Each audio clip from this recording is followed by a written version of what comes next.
wait for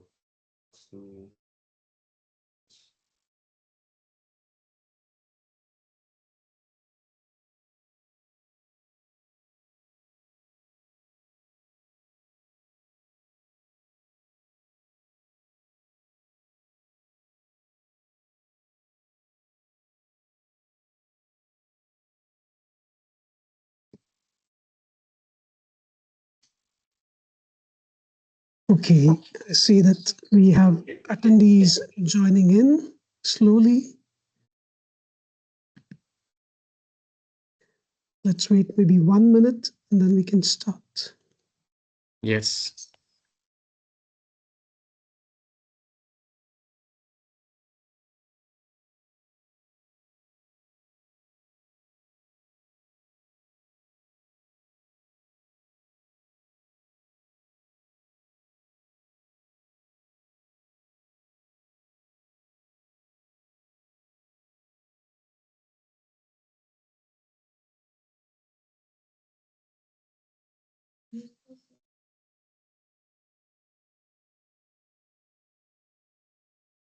All right, we can start with you, Omar. Perfect. So good afternoon, everybody, and welcome. Thank you for joining us today. On behalf of ENTSO-E and DSO Entity, we're very excited to have you here in this webinar, where we wanted to guide you through our collaborative efforts on our, let's say, project for digital twin solutions. Hopefully during this webinar, we can leave you with some valuable insights and practical takeaways from both system operators' side, TSOs together as DSOs. So now, Siddesh, if you want to provide some welcome words as well. Thank you, Omar. Welcome, everyone.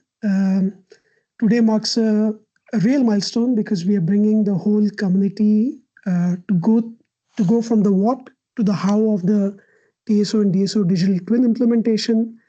We have excellent speakers and presenters and a panel discussion planned today. So let's make the most of next 2.5 hours. I will kindly request Omar to walk us through the agenda. Thank you, Siddesh. We can go maybe to the next slide, please.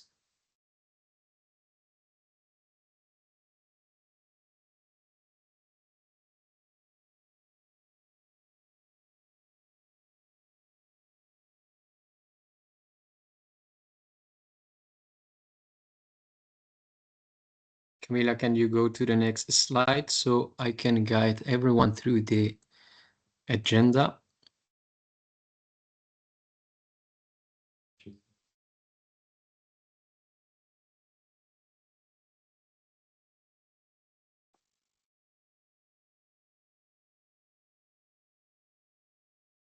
We can see the initial slide.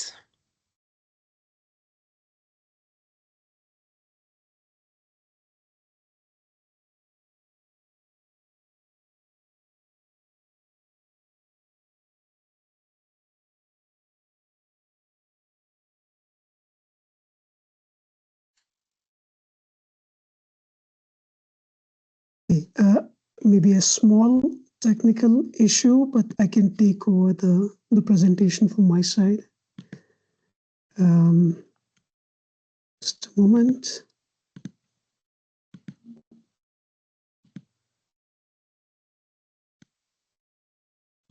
Okay, and the agenda is here.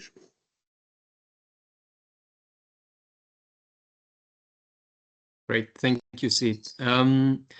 So for today's webinar, what we are planning to provide you is to start with, let's say, some welcome remarks from our, let's say, chairs from both sides.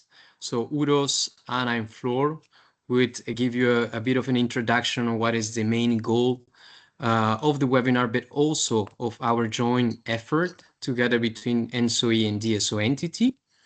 Then we will walk you through the joint report that we have produced together from both sides. This report, it's a compilation of all the assessments that we have gone through last year and that has been published already last beginning of this year. Then we will go into an interactive panel discussion for which we will have representatives from the industry, so they can also give us their view on the digital twin solutions and how do they see, let's say, the road ahead from their end. Finally, we will guide you through what means the federated approach for both sides, TSOs and DSOs, where we will have the presentation from Andrea and Tomasz related to the federated digital twin approaches. And at the end, we will try to conclude on what is expected from both sides on this joint collaborative effort for the digital twin solutions. How do we see these being implemented later on, and what is the, let's say, added value that we wanted to bring for the years to come? So this is what is expected for you. Maybe we can go to the next slide. Now, Sidej will give you some housekeeping rules and how to interact with us. Yes, thank you, Omar. A few quick practicalities. All attendees are muted by default. And so we all encourage you to join us through Slido to post your questions, your comments. And the session is also being recorded. So the presentation as well as recording will be made available to all of the registrants after the webinar. Yeah, with that, so we would like to start with some warm-up questions to understand who is connected today. Please scan the QR code, which you see on the left-hand side, or you can also go to the website slido.com and enter the hash code DESAP. So the first question, we would like to know which type of organization do you primarily represent? Let's wait maybe a few seconds.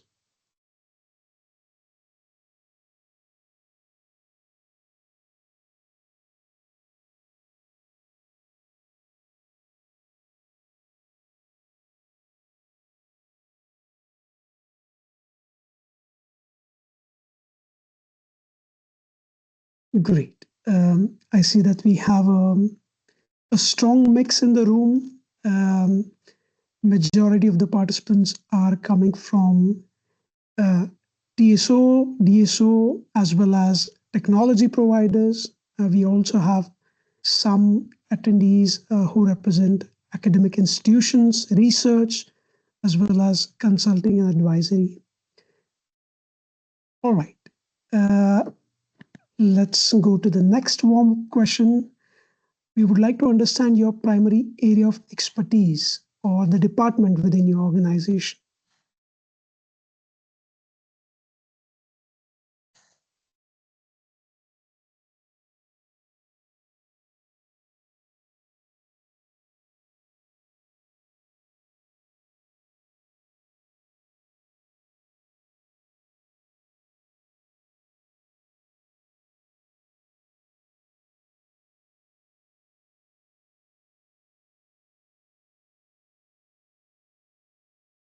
Great.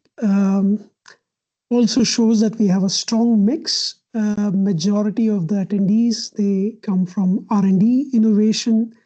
We also have quite a lot of attendees who work in the IT management and digital transformation departments and expertise. We also have a good split of people who come from operations, control systems, strategic planning, as well as grid planning and development. Great. So let's go further.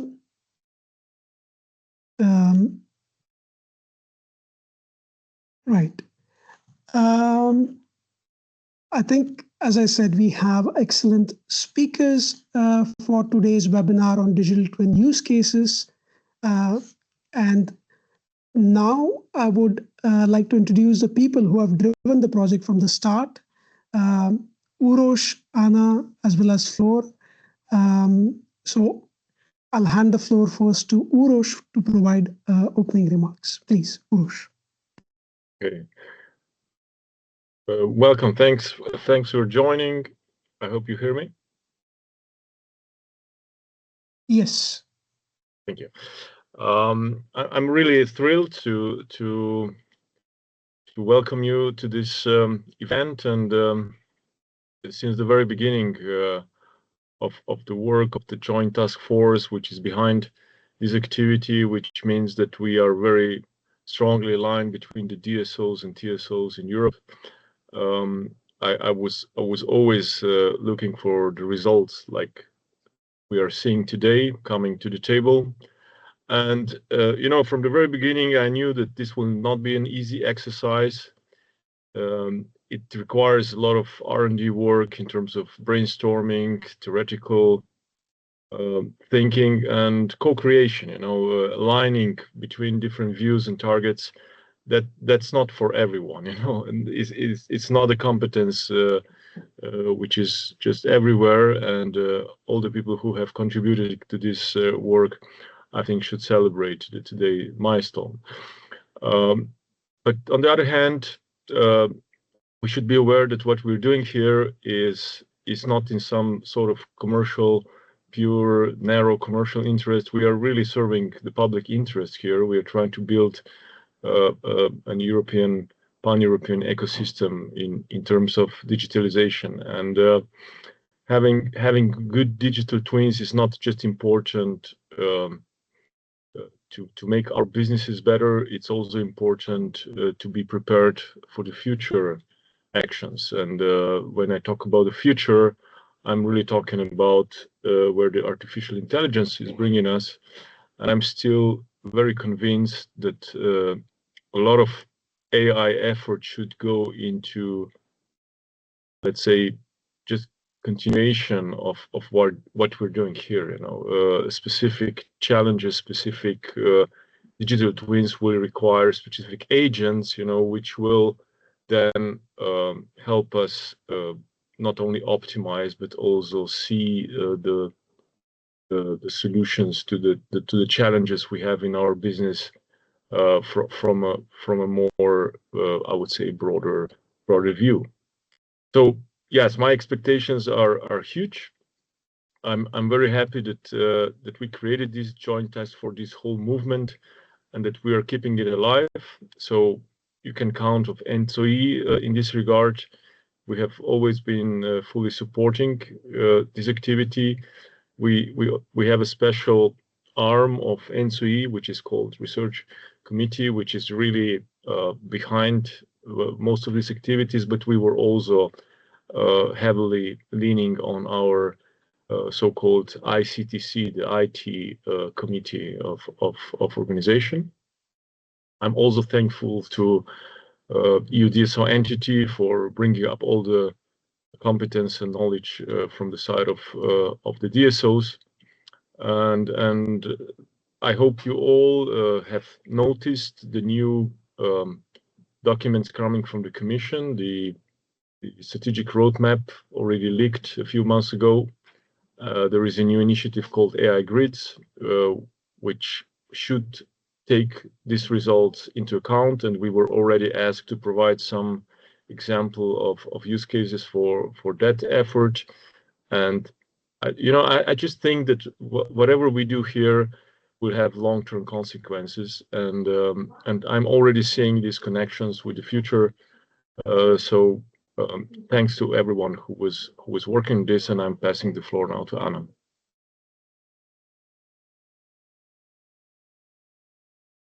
Thank you, Uroš. Thank you for this very inspiring and motivating words to us, to the chairs. I will represent the ENTSO-E side of the chairs team of Joint Task Force DSEP. This is my pleasure to be here with you. Maybe I'll start with introducing myself. My name is Anna. Here I play the role of a co-chair of Joint Task Force DSEP, representing the ENTSO-E side. I'm also a member of RDIC conveners, working groups, experts, but on a regular basis I work for Polish TSO, which is PSE, focusing on research development and innovations. So it is a great pleasure for me to be here today to sum up the second milestones that we have reached, to discuss, to work on, to discuss and present finally the 4 use cases within the report we published. As you hopefully remember, the first deliverable of Joint Task Force DSO was dedicated to identifying the common challenges that system operators, I mean both TSOs and DSOs, face while achieving energy transition goals, but also there was a strong discussion and findings on the opportunities that digital twin technology offers to the system operators to overcome these challenges. So within the second milestone that we are summarizing and presenting today, we mark this shift from simply identifying the challenges to define the concrete implementable digital twin solutions. So we define these use cases to support the system operators across the Europe. So within this work stream, we develop a structured methodology to identify, prioritize, and then translate digital twin needs into actionable use cases, something that system operators can use to work on further for implementation. The report covers the use cases, 4 of them, when they were clustered within 3 clusters, so-called 3 clusters, to support real operational and planning purposes. So each of these use cases was developed to strengthen grid resilience, improve planning accuracy, and enhance real-time decision-making. So all of these use cases were discussed to support the consumer-centric flexibility. They were designed to support the system operators with scaling up the grid solutions, enhance network planning, and also to strengthen the system operators' resilience towards high impact but low frequency events, and to support the coordinated security assessment. So I also wanted to acknowledge the efforts, the true commitment and the highest level of expertise of experts working from, I will say, both sides, ENTSO-E and EU DSO Entity, but I would like to also say that I don't want to split to say that we have been representing 2 sides, because over the last 2 years, we have become a strong team with a strong teamwork spirit. So we formed this group, like true team, to work on the challenges, opportunities, and the use cases. And from this point, I would like to thank you. It has been my pleasure to support and to work with you. In the middle of our webinar, we also planned this panel discussion, and Omar and Stesh mentioned, I'm really looking forward to that, because I would like to mention that while working on digital twin use cases, we have also assessed the digital twin landscape, let's call it this way. So we've had a couple of exchanges with other stakeholders, like the panelists representing the corresponding organizations. So I'm really looking forward to diving into more their activities and also assessing how we can exchange and strengthen our synergies. With this, I would like to invite Flor to continue. Thank you. Thanks, Anna. I hope you can hear me well. So good afternoon and welcome. It's my pleasure to be here and to see such a large audience today. My name is Flor Patra-Delon, and I'm the chair of the Digitalization Task Force of EU DSO Entity, and I am myself from company E.ON. I'd like to start as well by acknowledging the significant joint work carried out since the very beginning, and with strong commitment by experts from both ENTSO-E and EU DSO Entity. I like that Anna mentioned the strong team spirit. This has indeed truly been a collaborative effort between DSOs and TSOs. Our objective today is also to reach beyond network operators and to collect views from informed people in order to nourish our reflection as we enter this next and final phase of our project. I think that we all agree, and I'm sure that we all agree in our task force, that there is a very strong shared understanding that digital twins are not only nice to have tools, but then must be regarded as strategic assets. It was said by Anna, so I'm not going to repeat, but what we have identified is 4 use cases which provide high value, and they provide essential capabilities. But there is definitely some more other high-value use cases which can be explored. That's just the beginning, I would say. And the impact of digital twin for electricity grids does not stop at network operators, as said, or at control area boundaries, or within any specific user categories. digital twins of electricity grid have the potential to deliver value across the entire system for network operators, of course, but also for prosumers, for market participants, and ultimately, I would say, for the benefit of social welfare. Across our analysis of use cases, we also identified several important cross-cutting takeaways. I will start with something which is more for DSOs, but we could acknowledge that the DSO diversity is significant and must be explicitly recognized. So the variety of contexts and maturities makes a single uniform pathway unrealistic. Second, what we have seen as well is that digital twin deliver value, but only when built on solid foundations. So bridging foundational gaps such as data fragmentation, semantic misalignment, and limited observability when it comes to DSOs is not refinement. That's prerequisites. And finally, as said earlier, digital twins are not tools or IT products or platform. It's an integration. And it emerges from orchestrating data, processes, models, and governance all together. So this makes it very clear that incremental progress is the only realistic path, and that digital twin must remain use case driven, not concept driven, no big over engineering, because at the end, digital twins develop as a continuum. And that's exactly what we aim to capture in this report on use cases and what we will develop further in our blueprint. As Uroš said as well, we aim to trigger movement. And I like this word because we are just at the beginning, I would say. And with that in mind, I invite you to explore our findings with a critical perspective. And I look forward to the discussions today. I trust they help shape the next and final step of our project towards scalable and operational digital twins in Europe. Thank you. And over to you, Sidesh or Omar. Thank you. Thank you, Flor. Thank you, Anna. Thank you, Uroš, for the inspiring remarks. I think for those who are joining us for the first time, let me quickly orient you towards how the project is set up. DSAP operates as a joint task force between ENTSO-E and DSO Entity. So by design, it is a TSO-DSO co-owned effort. The governance is quite straightforward.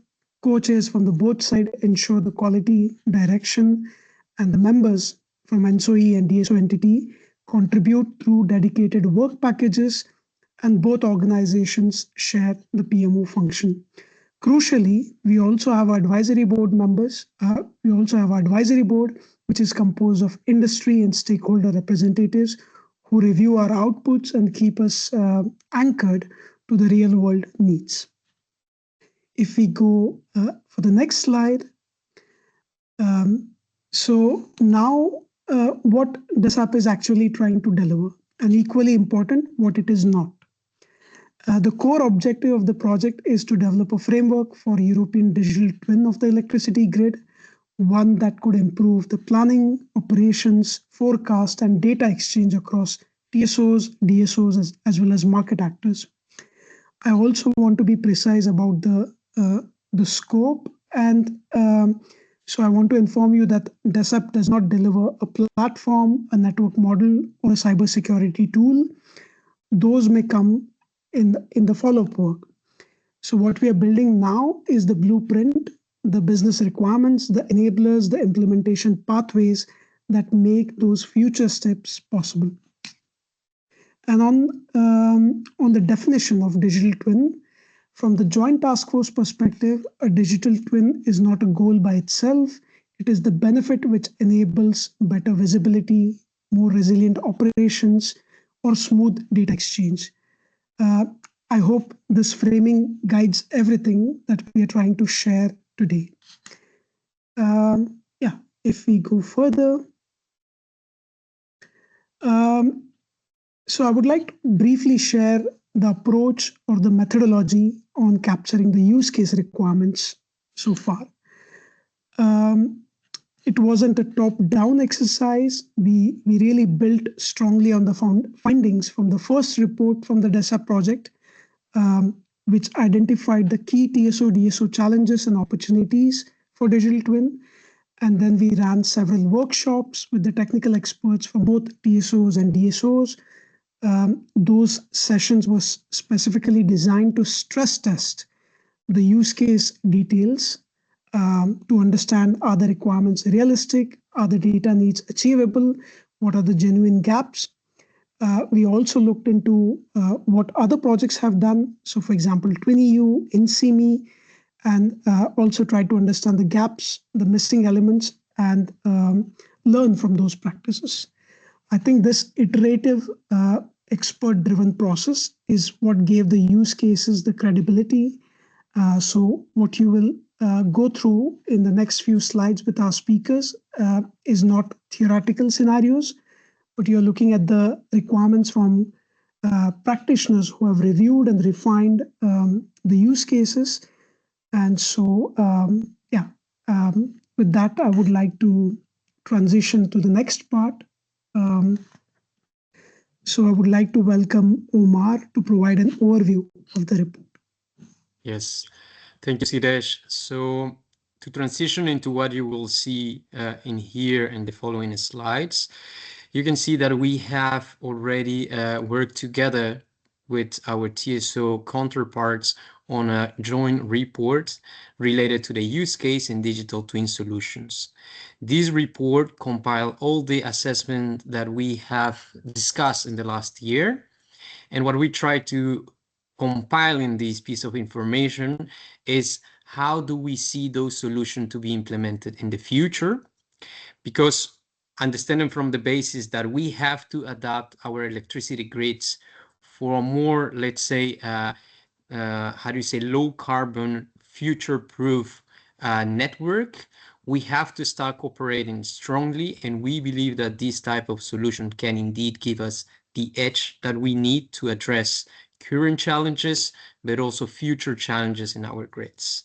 It has been explained how do we see the solutions, how we define these. It's either as a platform, as a process, but it's more the collaborative effort of it. And how we structure our, let's say, use cases, digital twin solutions, and business requirements. If you can go to the next slide, you would see that we have, let's say, organized our efforts in 3 cluster areas. One is related to consumer-centric activation and unlocking flexibility. This is with the basis to understand that flexibility is coming in our direction. We just have to make sure to unlock the full potential. Wherever the flexibility is located at any part of the grid, this has to be somehow integrated in the most efficient and safe manner for the electricity grid. There is the other cluster related to coordinated management for system resilience. That's more related to the long-term planning for a resilience system, but also a system that can cope with high impact, low frequency event like climate-related events. And also the third cluster on the right-hand side, it is more related to system operations. Whatever it's related to operational planning, close to real-time operation, where do TSOs and DSOs need to cooperate for an efficient management of the electricity grid. With that being said, then I want to jump into the next section of this webinar, where we are going to have a bit of a view on what the 4 use cases and the business requirements are, and how this implementation roadmap can be structured for the different solutions. So if you can move to the next slide, we will have Stefan coming from Energinet, who will guide us through the first use case on consumer-centric flexibility. Thank you very much, Omar. First of all, my name is Stefan Dam Hansen, and I'm a market developer in Energinet, the Danish TSO, and have the pleasure to introduce you to the first use case here on consumer flexibility for scalable grid solutions. And I'll start out by presenting this. Gurus mentioned it in the beginning. We're looking into the future actual landscape, where we are designing solutions also for the future. So what we see here is in the green boxes, we see the market players. That is the ones that we regulate also from the TSO perspective. We have the balance responsible parties. We have the electricity suppliers. We have the grid companies, the DSOs, and we have ourselves and our role. And then we have this flexibility providers, the balance service providers. And those are the ones that are delivering flexibility to us as a TSO today, based on the balancing markets for ancillary services. Then we have in the yellow boxes, we have some supporting roles for the market players. I'll not go that much into those, but that's typically new supporting third-party roles that could support some of these market players that we see here. Then we have outside of the market players, we have all the technologies from the small units in the households or companies or production facilities. And those are the ones that we need to engage and make sure that we use more in the future. But in order to do that, we need to make sure that we can access these units. And these units, in order to go into our markets as a TSO or potentially the future potential markets, the local flexibility markets for the DSOs, they have to go through this flexibility provider, this aggregator. So there needs to be let's say a business model for the flexibility provider in order to have something to provide an incentive for these electricity customers to use these flexibility units. Today, the flexibility providers have a market towards the TSO, but we know that it will also be a future market for local grid markets for the DSO. So in the future, we'll need to make sure that there'll be a common alignment between the TSO and DSO, so that these flexibility providers will be able to deliver flexibility to us as a TSO in 1 hour and the DSO maybe the next hour. So that is the challenge that we're looking into, and this is where the digital twin could be a way of getting this initial requirements in order to provide the needs for these flexibility providers in order to help the DSOs to these new markets. Can I have the next slide, please? So basically the approach that we have taken, and this is also known from our side as TSO, but also by talking to the DSOs, that we need to not overcomplicate this. We need to start out by understanding the grid topology, having the right data from our meters, and the connection and data collection from the actual grid at this stage. This is very important for the DSOs to do this, because we have a market already existing in the TSO level. But in order for us to design our future TSO markets so that they take into consideration the future TSO markets, we will also need to have a better understanding of the DSO part of the grid. So this is very important that the DSO start by looking into this and also start publishing these flexibility needs. So where do we actually have our bottlenecks in the system? How often do we have them? What is the volume of the flexibility that we need? And get a way of sharing these needs with these aggregators and the system users and the market participants, because these are the aggregators that want to look into, okay, this DSO have a need right here. What kind of flexibility devices and technologies do I have in that area that could potentially help and be used in this DSO market? So that's very important. And on top of that, there will be some level of activation, just as we have on the TSO markets today. There'll be some level of activation on the DSO market as well, and the activation, the verification, and the payment of that flexibility. So that we think will be on the national level, these 4 steps right here. And then we're looking into how can we then move on to see to be able to utilize this cross-border afterwards. So this just to state on the right-hand side of the slide that we have, let's say, a minimal viable solution. This is the one that we are looking into right now. What is the minimal viable data and sharing needs and stuff like that, in order to actually be able to put forward the flexibility need from a DSO that is aligned with the TSO and is applicable for an aggregator to respond to and actually provide some flexibility. So this is the minimal viable solution. Then we can see more advanced national solutions. Some countries have that already. And then based on some level at some point, how can we do a pan-European solution on top of that? Please change to the next slide. And this is also the final slide.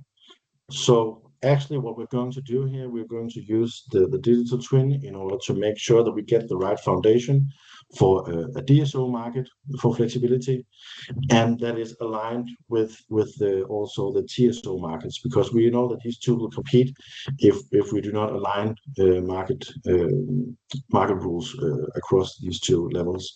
So we need to integrate grid data with the market actors and the flexibility providers.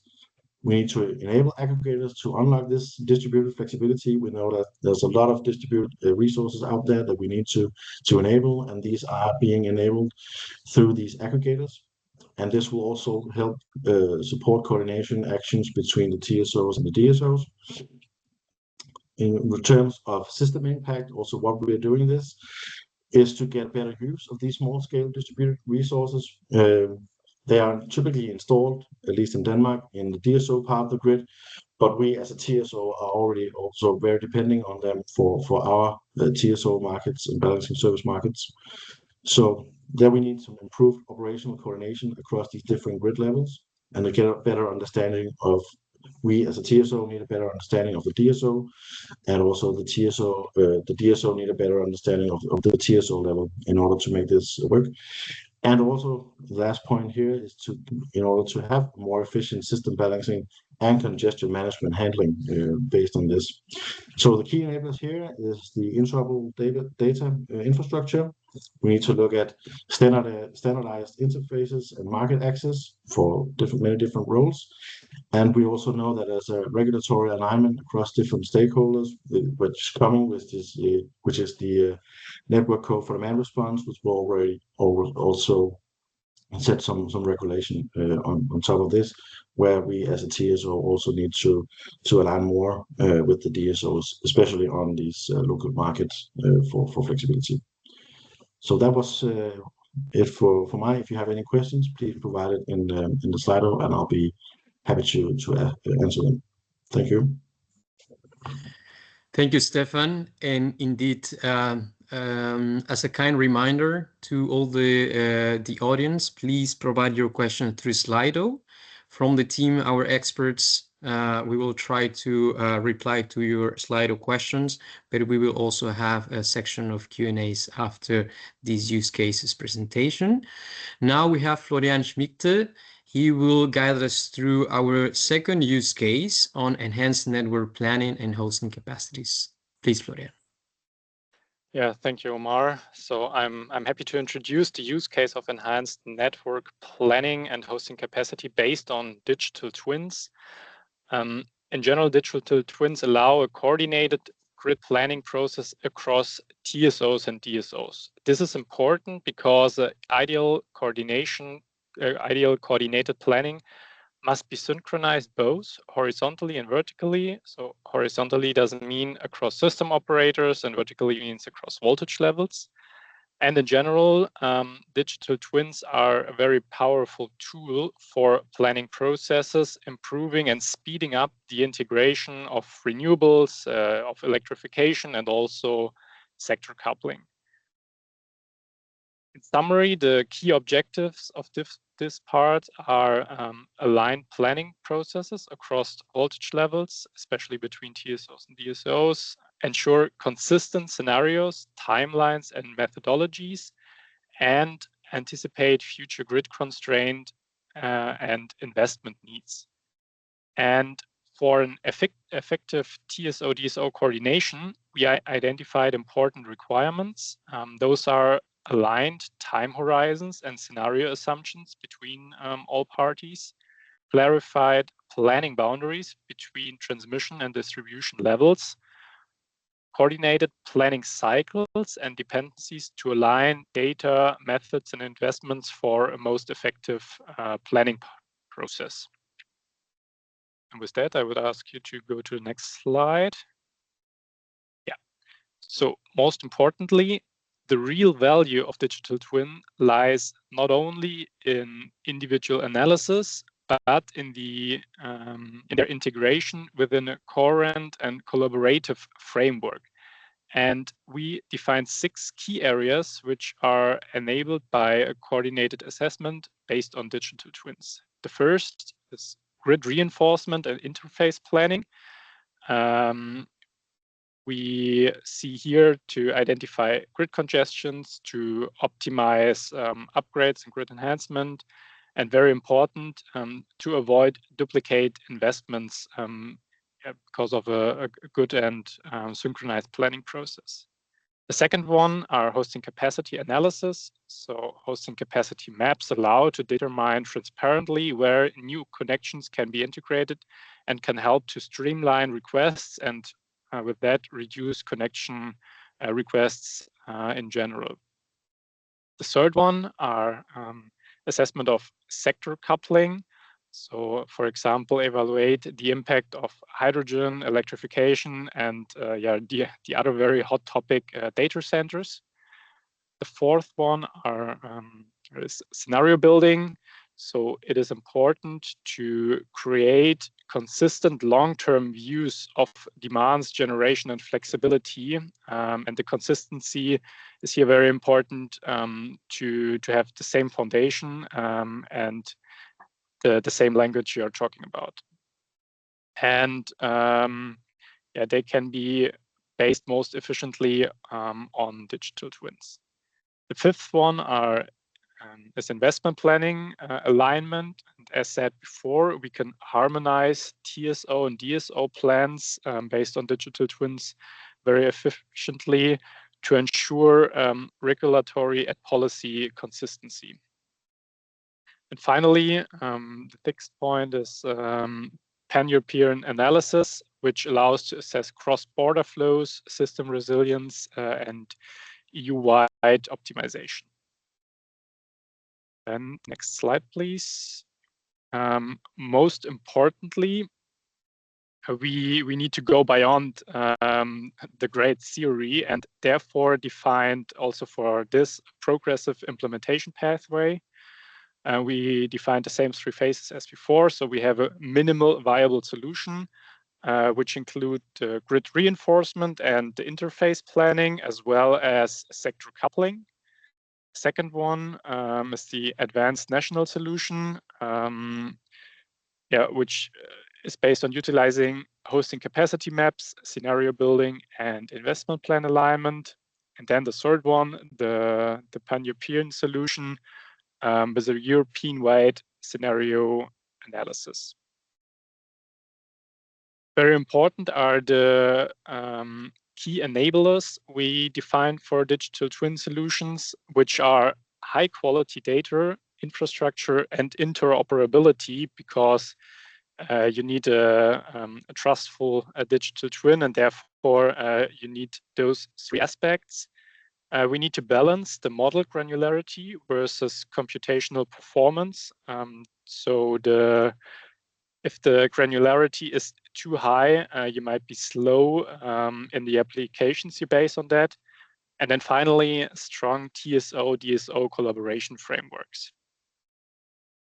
The values we expect to be delivered by that are fast and more reliable scenario evaluation, improved investment decisions and timing, greater transparency, and a strong foundation for resilient, cost-efficient, decarbonized energy system.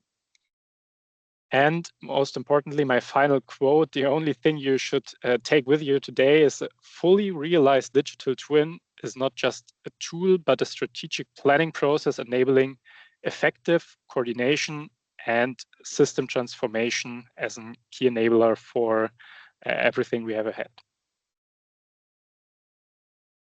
That's it from my side. Thank you. Thank you, Florian, for a very insightful presentation on the use case 2.1. Now we can give the floor to Andres Beck. He will also guide us through our use case 2.2, which is related to enhanced network planning and high resilience to high impact, low frequency events. Andre, the floor is yours. Thank you, Omar. Good afternoon to everyone. I'm from Slovenian combined operator, which is TSO and DSO company. I work in strategic innovation department. I'm also a member of the task force DESAP at the EU DSO entity. I will represent digital twin solution for enhanced planning. During the planning, we should think how distributed energy resources could help us in the case of high impact and low frequency events. This means that we are not focused on the cause of this event, but we are trying to do during the planning, we are trying to make grid more resilience to the impacts of such events. And there's no, it's not important what is the cause of this event. The key objectives that we identified are that we must translate disruptive events into measurable grid impacts and support coordinated resilience planning. And we should anticipate future grid constraints and investment needs. As I said, 𝐓𝐒 events are real and severe disruptions that are caused by different causes. The challenge is to shifting from reacting to crisis towards anticipatory simulation-based resilience planning across all grid levels. Next slide, please.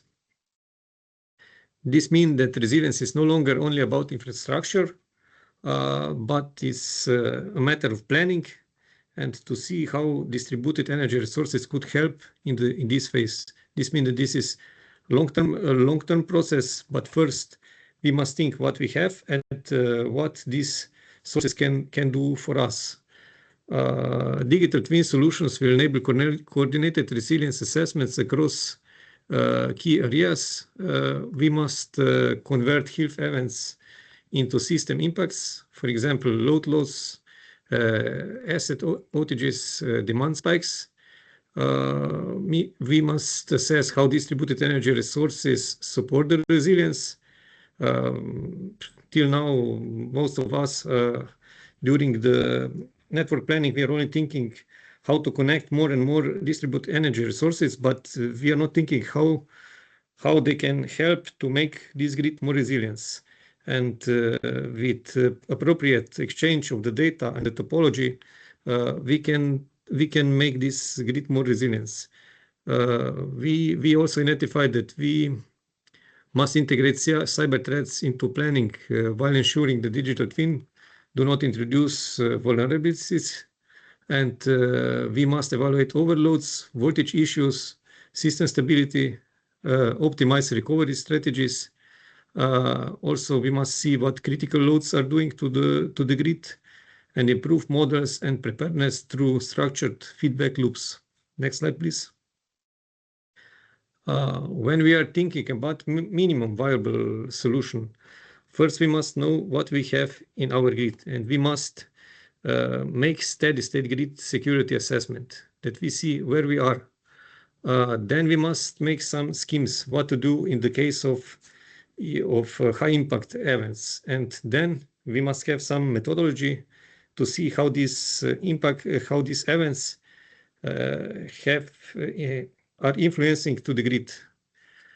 Key enablers that will bring us to the solution in this way are secure data exchange and interoperability, balance between model accuracy and computational performance, and of course, strong DSO and TSO coordination and cybersecurity compliance. I would also add to this, there must also be coordination with the users, and we must think this in the phase of planning. A resilience-oriented digital twin involves into strategic crisis management solutions and would prepare us better for the crisis. Thank you. Thank you very much, Andre. Indeed, very interesting use case as well. And this is more towards resilience preparedness for electricity grid, both at the TSO and DSO side together. Now we want to give the floor to Tomislav, who will also introduce us our last use case related to coordinated TSO and DSO security assessment. Please, Tomislav. Thank you, Omar. So hello to everyone. I work for the Croatian TSO hubs. And I will briefly describe to you this use case coordinated DSO security assessment that falls within this power system operation cluster. The best question to start with describing this use case is why digital twin for coordinated DSO security assessment. So for some time now, we are witnessing the growing transmission and distribution system interdependence, mostly due to the distribution energy resources, active customers, electrification, renewable energy sources volatility. And we see more and more we need, I would say, higher coordination between TSO and DSO operations. Developing this use case, we were thinking about this security assessment to be centralized. You see here on the picture. And it will depend on this regular exchange of structural and real-time grid data, both from TSOs and DSOs. And we assume that here digital twin can provide a shared detailed view of the complete system state, enabling the accurate and, of course, joint assessments and supporting this usual functionalities that we have in a system operation, like congestion management, contingency, short circuit analysis, dynamic security assessments, and voltage control. Next slide, please. So we were concerned that this full-fledged digital twin with all the capabilities may be overly ambitious in the short time. So we needed here some realistic scoping, and we decided here to go in a stepwise manner with these three steps, three stages. So the stage A, the limited scope of the digital twin, where digital twin could provide data, and the TSOs and DSOs could run their assessments locally. But digital twin could support here simulations for training, some preparations in the risk situations, and this usage will be limited to this planning environment and training, some specific scenario simulations. Then we would go to this intermediate stage where digital twin could run some assessments like state estimation, security analysis, and maybe it could be also integrated into the operations with some pre-computed results. Some new simulations in the real time or close to real time could be run sporadically on demand. And then finally, when we come to this advanced stage, so with a digital twin fully embedded in the daily operations, with all real-time computations and multi-level data integration. So then it is envisaged to support system operators and large-scale simulations for network optimizations and contingency analysis. So all the functionalities would be then integrated directly into the digital twin, and this pretty high computational demand should be offset by efficiency gains and some distributed or edge computing. And existing tools will only be used to supply data and visualize digital twin outputs. And final slide. So to sum up all said, so this coordinated DSO security assessment, which will be enabled with or without digital twins, but we hope with digital twin technology as a support, will enable a shared and real-time view of the transmission and distribution grids. It will support continuous data exchange and synchronize grid models and integrate jointly across all the analysis functionalities like congestion management, voltage analysis, some contingency and stability analysis, and it will facilitate predictive and coordinated operational decisions. It will, in our view, improve the grid reliability and resilience, avoid the conflicting actions across the grid levels. We also assume that it will enable more efficient integration of distributed energy resources and renewables, and that it will reduce operational risks and dispatch costs.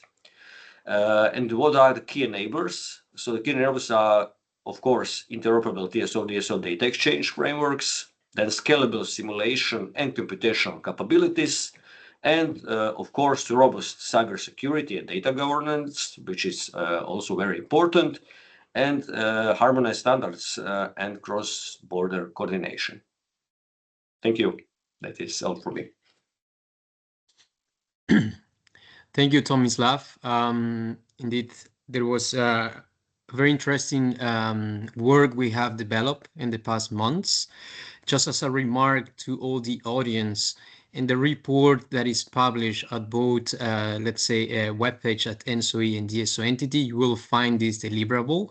But please bear in mind that all these use cases goes from a minimal viable solution to a national advanced solution into a pan-European.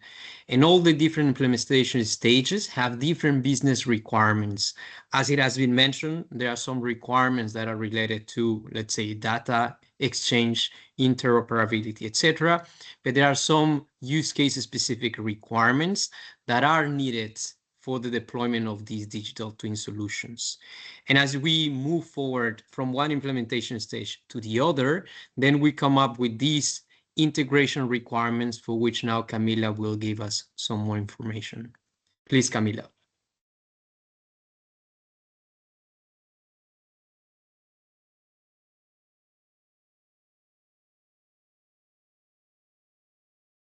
So let me briefly introduce you to the integration requirements for deploying the digital twins in the European energy system.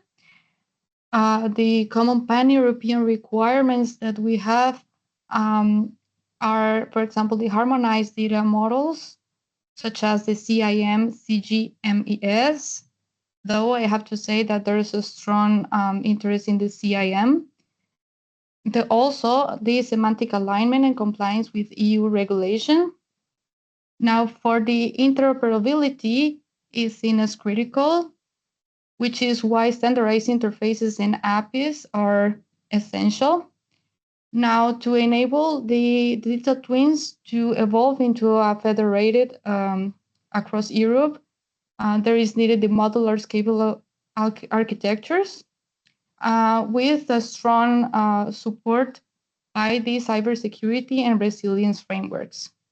Now, the system operators have specific priorities locally, so there is a need to integrate the legacy data migration and system adapters that are designed for their specific local grid characteristics, and also to comply with the national cybersecurity certification and local redundancy practices. Now, for the integration readiness assessment, this is key to prioritize investments and align with European digitalization goals.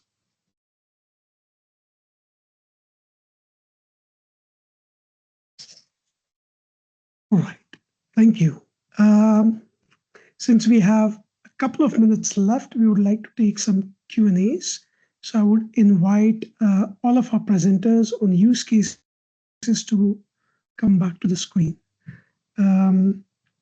So obviously we won't be able to answer all of the questions on Slido. So I'll try to pick few. Maybe we can start with the first one for Stefan. And the question goes along the lines that the use case on flexibility depends on receiving high quality data from the DSOs. So based on your experience, what is the minimum data exchange you need? And how do you handle a different level of readiness from different, let's say, member states, for example? That's a very good question, and that's actually why we have taken this approach on having this, trying to identify this minimal viable solution, because we know that across different countries, some are more digitalized, some have more insight in these data than others, and that's fine. But we need to find a common starting point for everybody, where we try to identify what are the minimal requirements in order to move up these levels that I mentioned, so that we are able to identify as a DSO a need, the volumes of the need at one point, how far in advance an aggregator should know this in order to respond, and then the next levels on how we can share this and others. And this is where we also come into the, I did not mention that much, but we have these third-party roles that can actually be more professionalized in helping also the DSOs that are not very digitalized and have this information, to help them bring them up to speed at some point. But this is it's a very good question, and this is something that we've discussed a lot in this group, exactly how to be able to answer this question, and that's what we're going to move ahead on actually trying to identify, because that is yeah, one of the main goals in this, to be able to answer that question. Because we don't want to overcomplicate things. Then we know that it will be very, very difficult to start this and making sure that we can utilize this flexibility if it becomes too advanced. So very good question. Thank you very much, Stefan. Maybe the next question goes to Tomislav. The question goes along the lines that, do you think it's realistic that the national control centers run the grid at its dynamic stability limits when supported by digital twins? So is this scenario realistic based on your experience? Okay, thank you, of course, for the question. Interesting one. I mean, when we were thinking about such a digital twin for the coordinated security assessment, of course, we were thinking first of some contingency analysis, but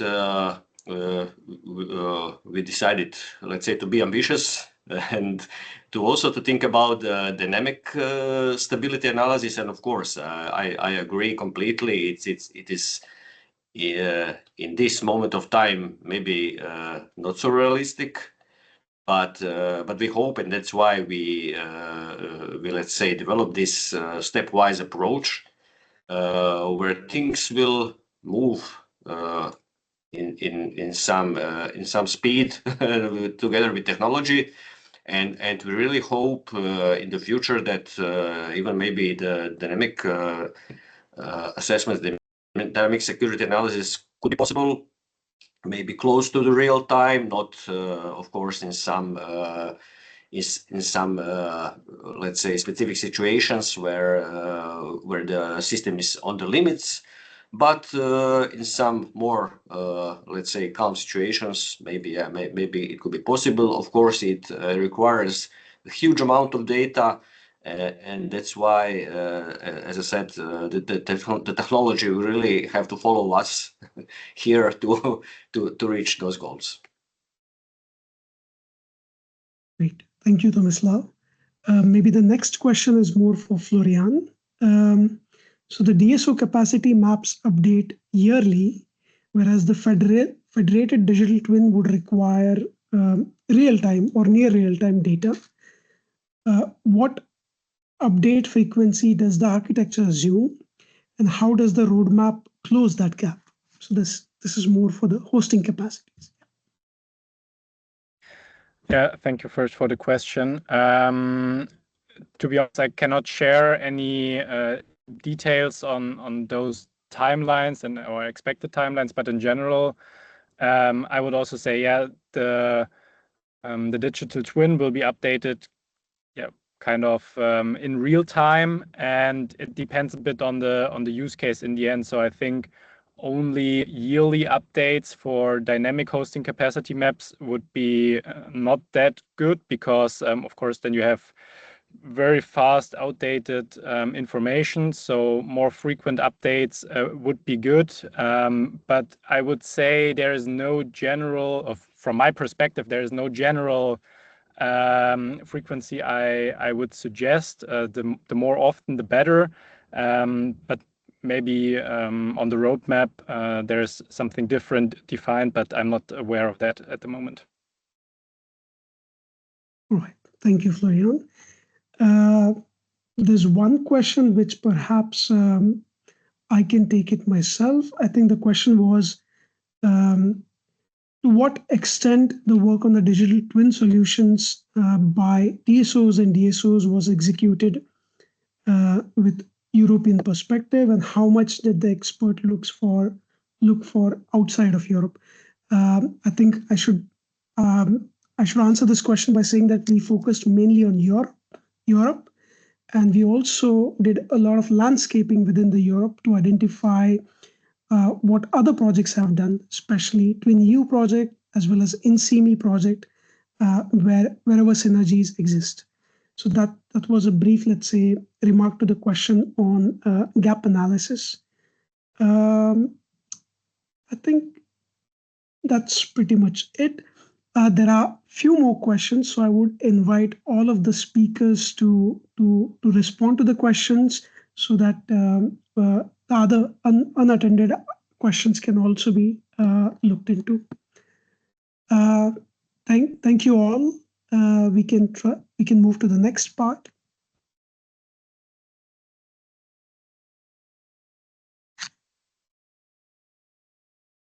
Yes. All right. So once again, thank you from my side to all of the speakers for providing a very interesting deep dive into 4 concrete use cases. Now we are moving to the second part. So now the perspective is shifting from implementation experience to the industry and stakeholder insight.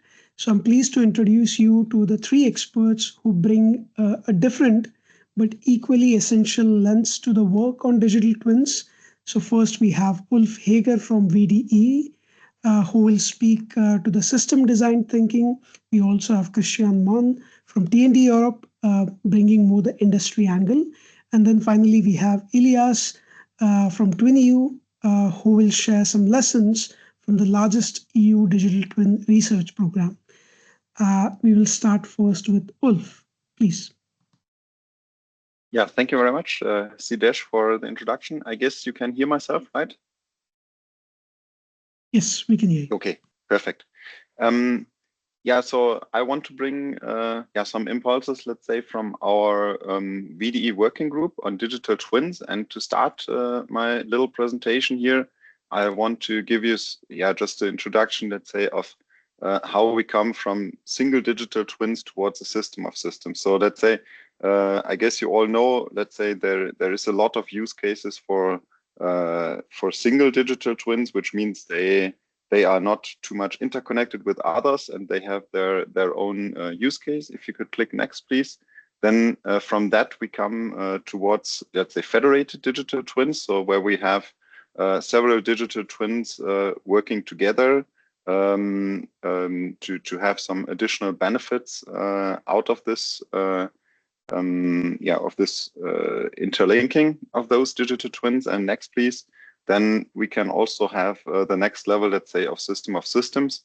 And let's say both of them is some kind of federated digital twin. So I would differentiate in a way. So the middle one here, that is somehow a system of system inside one organization or company. So where a lot of single digital twins are linked there, and where we try to avoid having silos, and where we want to make sure that we can have the single source of truth concept and these kind of things. And all of these concepts can also, of course, be sought for system of digital twins or federated digital twins on the level where several organizations are working together. And we have seen today several use cases on that level, let's say, of system of systems. So that is really great. And if you could click once more.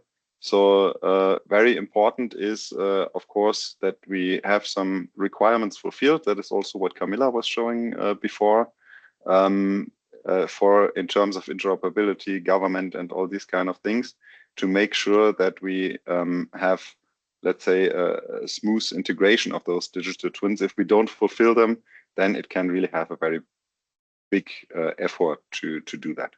So if you could click once more. So actually for today, I was asked somehow, do we expect like a big bang when we want to set up federated digital twins, let's say, in terms of what we need as standards and regulations and these kind of things. So are we already in place, or is a lot of development necessary here? And I want to give an example. So if we want to integrate some digital systems, then we can look, for example, at the integration of the Windows system from Microsoft. And over the last 40 years, you have seen there is a lot of new releases, new updates, and it is changing all the time. So that means this is also something that we might expect for our systems in our digital grid, let's say in the of the federated digital twins.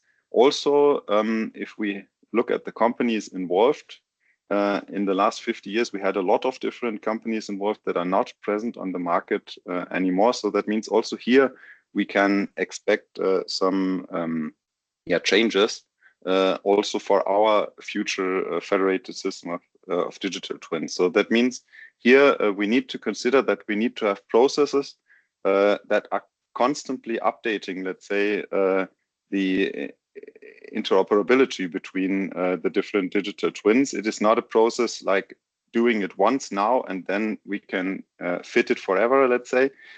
We need to update it. And also quick wins and shortcuts that we might introduce now, maybe to easily set it up, they could then also lead to increased effort in the future. So for that reason, I would say, okay, I would not expect really a big bang in that sense. So I would more expect that we need to introduce processes that can help us really to put that into a continuous way of integrating it and managing these systems in the future. So next, please. And then I was also asked about resilience or resilience by design. So I would say that when we now build such a federation of digital twins, then there is, of course, for each digital twin, let's say, various input variables or operational points or scenarios where it can be operated. And then when we look at it, I mean, it can have, like here in this picture, it can have various, let's say, safe, known safe scenarios, like in area 1. It can have known unsafe scenarios, like here in area 2, and unknown unsafe scenarios and unknown safe scenarios, let's say. And of course, what we want to avoid is that it will be operated in some unsafe scenarios. So we want to make sure that we just operate it in those which are safe and which we have proven it for. For that, we can have different standards. So at the moment, let's say it is, I think that is a standard here, which I mentioned here, 61508, which comes from the AI field. So there is also functional safety very important, and there's the same thing. So you need to make sure that you only operate it in that scenarios that it is intended for.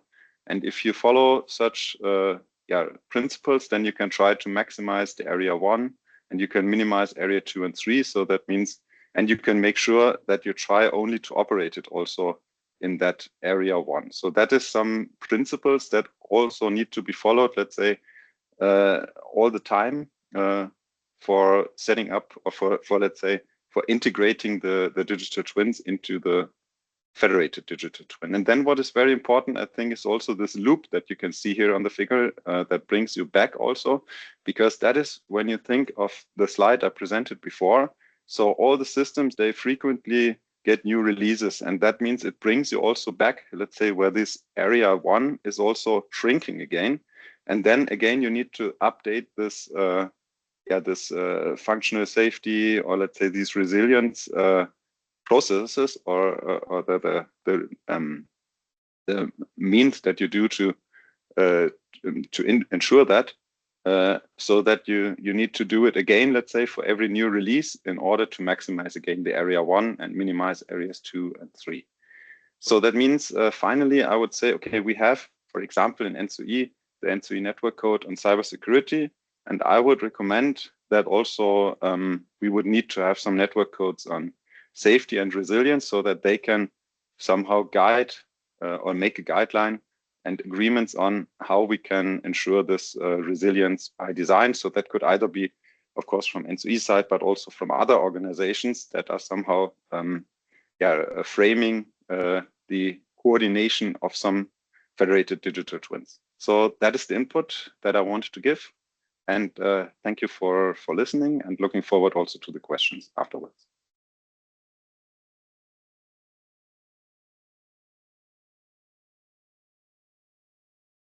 Thank you. Thank you, Wolf. I think the point you made about resilience need to be designed in from the start is something that I think we will also hear more in the next presentation. So I would like to invite Christiane from T&D Europe to also provide her perspectives, please. Yes. Hello, everybody. Okay, no more echo. Hello, everybody. So first of all, I would like to comment you on your work. Yes, digital twins are not a choice. Neither are system of system digital twins or federated digital twins. They provide value in a broad range, but it takes a while to get to the vision. In my intervention, I've been asked to give you, to kind of take a step back if you want, what is needed to build digital twins, and then have provide a look forward. So my step back, as I'm here in my capacity as chair of the working group Grid Digitalization, and at T&D Europe, we just published a study From Legacy to Leadership, Europe's Digital Grid Transformation. As we know, the power grids were not designed to support the energy transition, and grid digitalization is a key enabler. From a technological point of view, unfortunately, there is not a silver bullet, but it is a, if you want, smart mix of hardware and software solution that builds a technology stack that enables digital grid functionalities. And these are the functionalities we need to manage the grid of the future. Digitalization has to be treated as an integral part of the whole grid evolution, and we heard it already previously in some of the digital twin use cases. So also that is all integrated. It's not an add-on. We need a system approach. And the challenge we have in this whole process is that the current technological landscape is a mix, a blend of established systems, legacy systems, ongoing deployments, emerging innovations, each one of which is facing their own challenges. If we go to the next slide. So in this study, we looked at what is grid digitalization, who benefits, and this is the third part of the study. How does regulation impact grid digitalization? Probably not a surprise for everyone that current regulation does not support the rollout of digital grid technologies. This is not a surprise. This is not a criticism. It has just not been developed. Regulation has just not been developed for digital grids, but for traditional grids. The incentives are focused on building infrastructure, building hardware, buying hardware assets, but not increasing the output or the grid performance. So we looked in the study, we looked at it over the life cycle, and we picked 3 milestones. One is R&D. So digital technologies are not incentivized. You didn't need it in the past. You knew the performance of your equipment, and there was no need to incentivize innovations. It was all about proven technologies and established practices.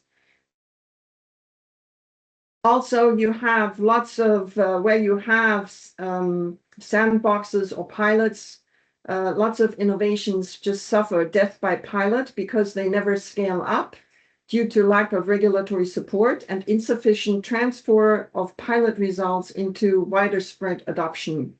Kind of, we're stuck in a loop of proving potential without means to realize it. The second phase is the investment phase, and this will focus mostly on what all of you have probably well heard is the CAPEX-based, very long-lived technologies which get preferential treatment, again, because this is what historically has been necessary. But OpEx-heavy digital solutions often find themselves financially disadvantaged and sometimes even loss-making propositions. And with that, not really being incentivized to invest into the very technologies that could modernize the grid. The final phase we looked at is the operation and maintenance phase. Historically, this was well understood. Everybody had their experience values. Also, the grid is built with overcapacity. You can say overcapacity, underutilized, whichever way you want to use it. The approaches that were used were being perfected over time, even though there was no data. Like right now, everybody screams for data. They didn't have data, but they didn't need the data because they could work with their experience. Digitalization now allows the grids to be operated much closer to its limit, offering the possibility to have far higher outputs relative to conventional grids, which means that network revenues still fundamentally focused around costs, but not about potential user benefits. And so even though digital solutions can improve grid stability, reduce outages, or enhance energy security resilience, the operator isn't adequately compensated for this. So overall, the regulation is not necessarily where it should be, and this is one factor to be incorporated into the whole consideration. I was asked to give some comments on the publication. So if you go to the next slide, as I mentioned, really good work you're doing. But what confused me, so I got two documents. I don't know if everybody got them. I got the TSO-DSO document, and I got a document on federated twins. So both have digital twin definitions. Why do these two documents still have different wording? And why is software not included as something to consider? I like the idea on investment to use simulation capabilities of digital twins as a basis for anticipatory investments. But given the T&D study and our findings there, really the consideration investment discussions should go much, much further, because output-based performance and productivity indicators and incentives should be part of that discussion, and digital twins can be a vital tool to support the process. As I mentioned, digital twins need an adequate grid infrastructure. This requires regulatory updates. There is not one technical solution. I do want to make a note here that because it was mentioned in these reports, digital twins do not only depend on smart meter data. Smart meter data from country to country different, but typically, historically, mostly for billing and confirmation of behavioral changes. In order to get insights into the grid, measurements within the grids are required, so intelligent components are required. And data from all of these devices can and should be used. There was a question around lock-ins. So very often the fear of vendor lock-in. The question I would like to pose, is it vendor lock-in or is it lock-in in market design and market mechanisms? At the time of initial installation, the users have to decide the market mechanism. They want to, for example, avail of flexibility or provide flexibility. That decision defines technical installation. If then, let's say at a later time, an Octopus Energy comes and says, I have a much better deal for you, then of course there is a new technical requirement. So as a thought, and then final point is the who, the what, the when, and the how of harmonization, a big topic. If I see the use cases, also what's been done in this work, so we're moving along on the who is involved in which use case, what kind, when, what time frame is required, how is the exchange supposed to happen, information exchange. Where we see room for improvement is in the what, so in the particular details of the information stack that needs to be shared. has to be much, much more granular in order to really make sure it works. That's, by the way, also in the market mechanism. You know, there are different market mechanisms. They're still not harmonized enough to actually make a transition seamlessly possible. And that is the big point. Harmonization potential depends on EU and or member state market rules and or operator/customer requirements. So a big topic, a big challenge as input. And then finally, as I mentioned, I have a step forward, you know, how to make federated system of system digital twins happen. And that, please go to the next slide.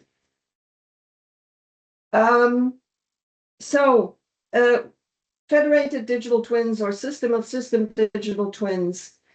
In that report on the federated digital twins, I really liked the quote I put in here, you know, fundamentally embed within the processes and data ontology. It really has to be fully integrated. Digital twins, data and data spaces are, I don't know, like they're like Siamese twins, speaking about twins the whole time. They're interconnected. Cannot be viewed independently, and it's key to ensure now that data spaces integrate digital twins as harmonized as possible. And because the data spaces provide the trusted environment for the federation, they enable the data exchange through secure and sovereign mechanisms, ensure common rules and governance. There is a tool called the Asset Administration Shell, which ensures that shared semantics across all assets. So you have a standardized digital representation you can share, and it eliminates vendor and or department-specific data models. It enables, if you want, it enables, it's like the Esperanto of everything, it enables communication. So together, Asset Administration Shell and data spaces form a scalable foundation for federated digital twins. And with that, I thank you and look forward to the discussion. Thank you, Christian. I think it was quite interesting to hear your perspectives as well as your feedback on the publications. You spoke a bit about regulation, currently not rewarding the digital investment, but I guess now the burden of the proof falls actually on those who are building and testing these solutions. And so this is where I would like to invite Ilya from TwinEU project to share some lessons learned as well as results from the project. Thank you very much. Hello all, thank you for the invitation. It's a very interesting discussion. From my perspective, I'm Ilya Zafiropoulos. I'm the technical manager of TwinEU project and will provide you some few information about the current state of the project. TwinEU project is a European project that runs already for 2 years. We are at the third and final year of the project. And TwinEU targets to develop to leverage a unique set of competencies of grid operators, market operators, technology providers, and research centers to create the concept of a pan-European digital twin of the electricity grid. This pan-European digital twin of the grid will be based on a federation of local twins in order to enable this reliable, resilient, and safe operation of the infrastructure, while at the same time facilitating new business models that can accelerate the deployment of renewables across Europe. It is a very big consortium of partners. 8 pilots are running across Europe, delivering 50 use cases involving TSOs and DSOs from various countries. Next slide. Let's see a little bit what is the case now with local twins. So since our project has a bottom-up approach, starting from the real needs of the end users, TSOs and DSOs, the pilots, and then trying to build up the infrastructure to support these activities. We are currently running and finalizing the pilot cases, which include local digital twins. These digital twins across Europe deal with several topics that some of them have been mentioned as well, but they are looking into specific needs that stem from the end users. So one big, let's say, element is the cyber-physical grid resilience. So we have digital twin developments of transmission distribution grids, as well as a power system training simulator for evaluating risk scenarios. We have use cases with tampering of measurements, false data injection, congestion, voltage, and thermal loading of the lines, abnormal market participation detection, and protocol activation for mitigating risk and consequences. Additionally, we have scenarios for grid monitoring, state space estimation, and grid capacity map. Scenarios that have to do with market coupling of dynamic line rating technology together with co-optimization of day-ahead, intraday, and balancing market auctions, grid to market, let's say, pilot. Day-ahead market and balancing market co-optimization with TSO, DSO validation together with distributed energy resources penetration. FFR service design using ex-ante system estimations validated in simulation. The design and validation of medium voltage and high voltage assets using beam data models, which is very, let's say, important regarding the expansion of the grid. System defense plan implementation scenarios. And all these constitute the local twins. Next slide, please. These local twins now, they will come to be served by a central IT architecture, which is the backbone that we are producing in this project, together, of course, with the digital twins at the pilot level. And this is a data space digital twin federated infrastructure. The architecture components of the Twin.EU are, let's say, designed, they are produced to support the federation of the local digital twins. We create a big data AI marketplace offering interoperable data sources and services for the energy stakeholders. We use data space standards for enhanced data governance and interoperability. In building this infrastructure, we serve the needs of the pilot cases, but we are also now looking into carrying out some cross-pilot exercises. As we call them, they are pan-EU scenarios, meaning partners from different pilots are using the central architecture to exchange not only data, but also models, test, let's say, the developments of another pilot into their own, let's say, local needs.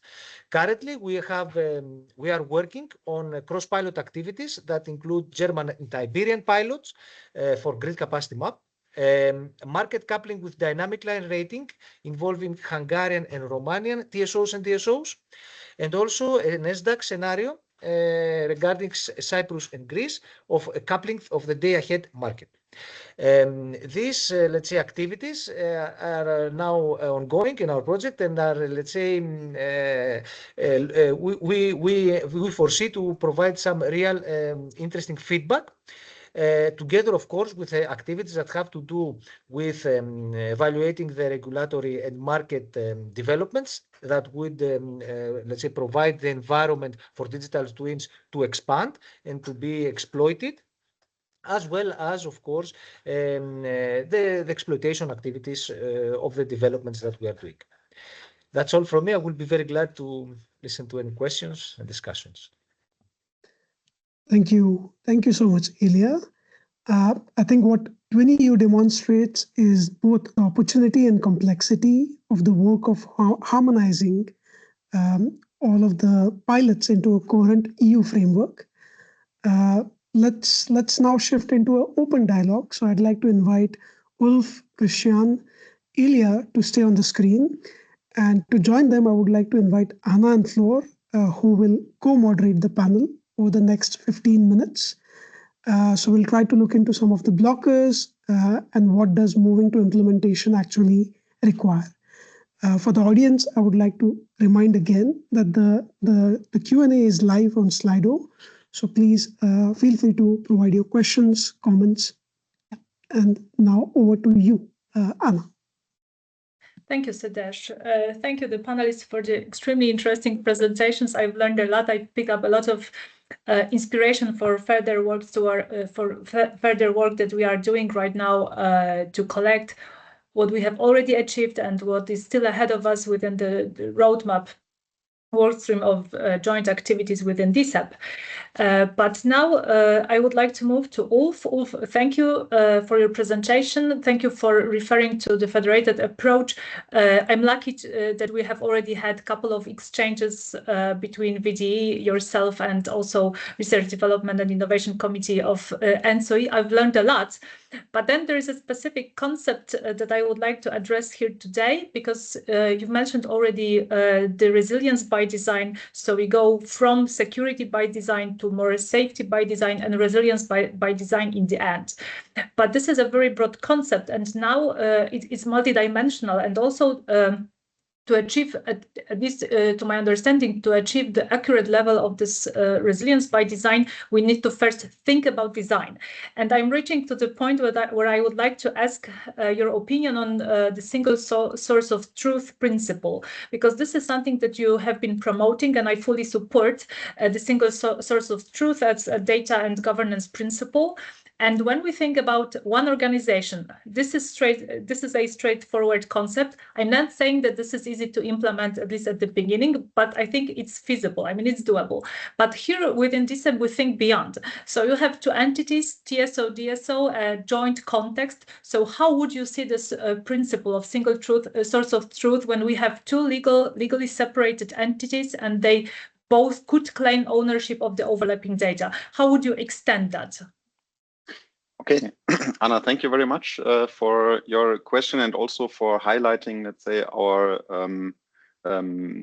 our tradition, let's say, for cooperating between the VDE working group and the ENTSO-E and EDSO working group. I think that is really very, very fruitful, this exchange. Yeah, concerning the single source of truth, very relevant question.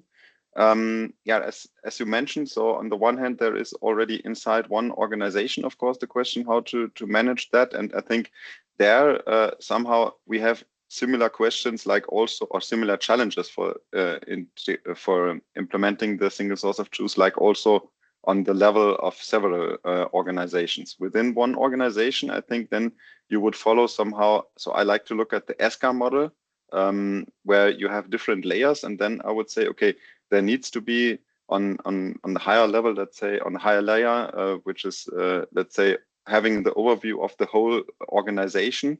Then on that level, this decision needs to be taken somehow. Who is responsible for what in terms of single source of truth?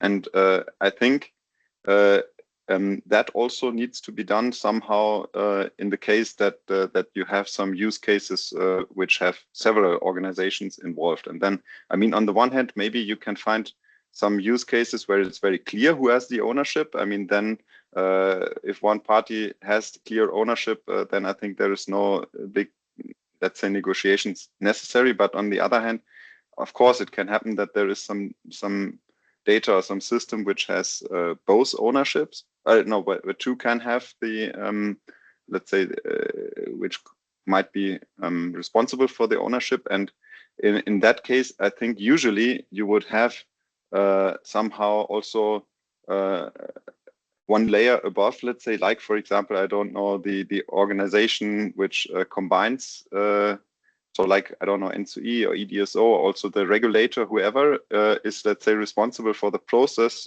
which gives the incentive for that federated digital twin, that somehow would then need to also help to specify who is then responsible, I would say. But I think what is very, very important is definitely that it is very transparent for everybody involved who has then the ownership, because that, of course, needs to be followed very consistently, especially when you set up various, let's say, use cases with various digital twins. So now, was a complex answer, let's say, but I think it's also a complex topic and very relevant, yeah. So we're getting back to governance, like setting the proper governance, regardless of how multidimensional it is, right? This is crucial here. Thank you, Ulf, for your answers. So I will now hand over to Flor. Yeah, thanks a lot. So thanks as well from my side to all the panelists for all these insights. I'd like to turn now to transmission and distribution technology suppliers and vendors representatives, so to Christiane from T&D Europe. Christiane, so first I'd like to thank you for your feedbacks on our reports. It will be duly considered.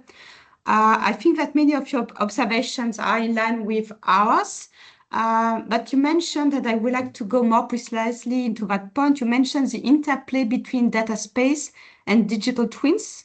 And we've got a question as well, on that as well, which is how data space design solves the issue of governance. Indeed, if some pan-European use cases of digital twins are to operate inside data space, the European one, harmonization becomes a regulatory as well as a technical issue. So it would be interesting as well for our blueprint to see and to get from you some insights on what do you see as concrete action could be taken by each player, including vendors, to ensure that digital twins and energy data space evolve in a harmonized way rather than in a fragmented way? That's the first question. And maybe more precisely, as you mentioned specifically the asset administration shell, where do you see the right balance to ensure interoperability between voluntary standards like this AAS and the potential regulatory requirements which could be made more mandatory? Thanks. Okay, so Flora, thank you. Big question, lots of topics. Let me see if I can answer everything as you asked it. So I'll speak from the perspective of technology providers. Data spaces we consider extremely important for interoperability and data exchange. And we actually see it much, much broader than quote unquote, just the energy space. And I'm fully aware of that. That is already a challenge. But as manufacturers, we have to cater to several data spaces, not just the energy data space. Some aggregators also may have to cater to building spaces, energy spaces. I don't know how many spaces there will be in the end. So because the governance of data spaces currently is being defined and there's lots of smart people sitting there trying to make them happen, as manufacturers, our biggest concern is that we have single registration with one identity, standardized API. I don't know, there's concepts like the European Business Wallet or what's it called, EIDAS 2.0. These are the kind of, we want one and not multiple. We have the requirement that data sets must be discoverable, retrievable across data spaces. So traceability, findability, accessibility. It must be possible to connect a product to a data space. This is where, for us, an asset administration shell, it doesn't matter what it is. So asset administration shell is not a standard. Asset administration shell is a tool. And while the name is invented by Germans and thus complicated, I have not seen any other tool that is actually able to link between different standards and different data spaces without having to align on the standards. But it's kind of, if you want, you have your, everybody has their specific standards, and the asset administration shell is kind of the glue that lies over everything and enables the connection, the translation between everything. So we need open, stable, standardized interfaces. Everybody has the same interfaces, and asset administration shells for us should be anchored as a building block to connect the products to data spaces. That's just the best way to do it. Why do I like data spaces? I know I could talk a little bit more, but I'll make it simple. So the why do I like asset administration shell? The history of it comes out of the Industry 4.0 landscape. And that landscape is just as heterogeneous and as diverse and multiple as what we have in the energy space. The asset administration shell is a tool that has proven to work to integrate the Industry 4.0 landscape. So why not take the tool and adjust it? Just take the tool, but make it fit for purpose for the energy sector. That means not invented here. You know, we have to take something from somewhere else to adjust it, but let's say copy with pride and make it better. instead of having to reinvent something. Because in the end, everybody will want to have interoperability and data exchange between data spaces. I don't know, did that answer your questions or have I missed out on something? No, thank you very much. I think it was very interesting to get your views from vendors and manufacturers. I think your point is fully true. So that's about lowering transaction costs at the end, with getting a single system. And at the end, we are also square back to governance and making sure that at the end, so it doesn't provide any further complexity, but it makes things easier for everyone. So thanks a lot. It was clear. Thank you. And I pass over now, I think, to Eina as well for the first question to our colleagues from FinEU. Yes, thank you, Flora. Yes, great to see you here. So it's your time now to receive a question during the panel discussion. Thank you for the presentation summarizing the developments and also summarizing where you are within TwinEU. We have been observing that very closely. I would like to thank you for the exchanges that we've had as Joint Task Force DSEP with TwinEU to find out more details about the use cases, because that was the part of landscape analysis where we learned a lot and we were able to define our distinct use cases within DSEP activities. But then, as I mentioned, and also you presented that within your slides, there is a tremendous work done already, getting closer and closer to the end of the project. So we've noticed that you've already identified 32 distinct digital twins and 50 use cases across 8 demonstrators. So this is a huge diversity, which is fantastic. But on top of that, it's also challenging. So I'm sure that in terms of federation that we have been discussing here today as well, you have learned a lot. So my question is, based on the diversity that you are experiencing right now within demonstrators.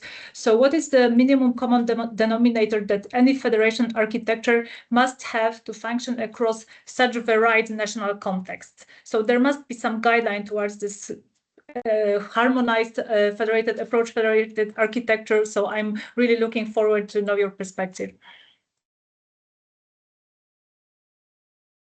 Yes, thank you very much for the question. Practically, there are so many things happening in the project and so many developments, so many different opinions. There are similarities and differences. I think one thing that it's important for everybody in order to participate, let's say, in this federation is to familiarize with the benefits, to familiarize with the operation, and to feel secure and safe to use it. Of course, one issue that we probably have is that because system operation is very important, it's a critical infrastructure.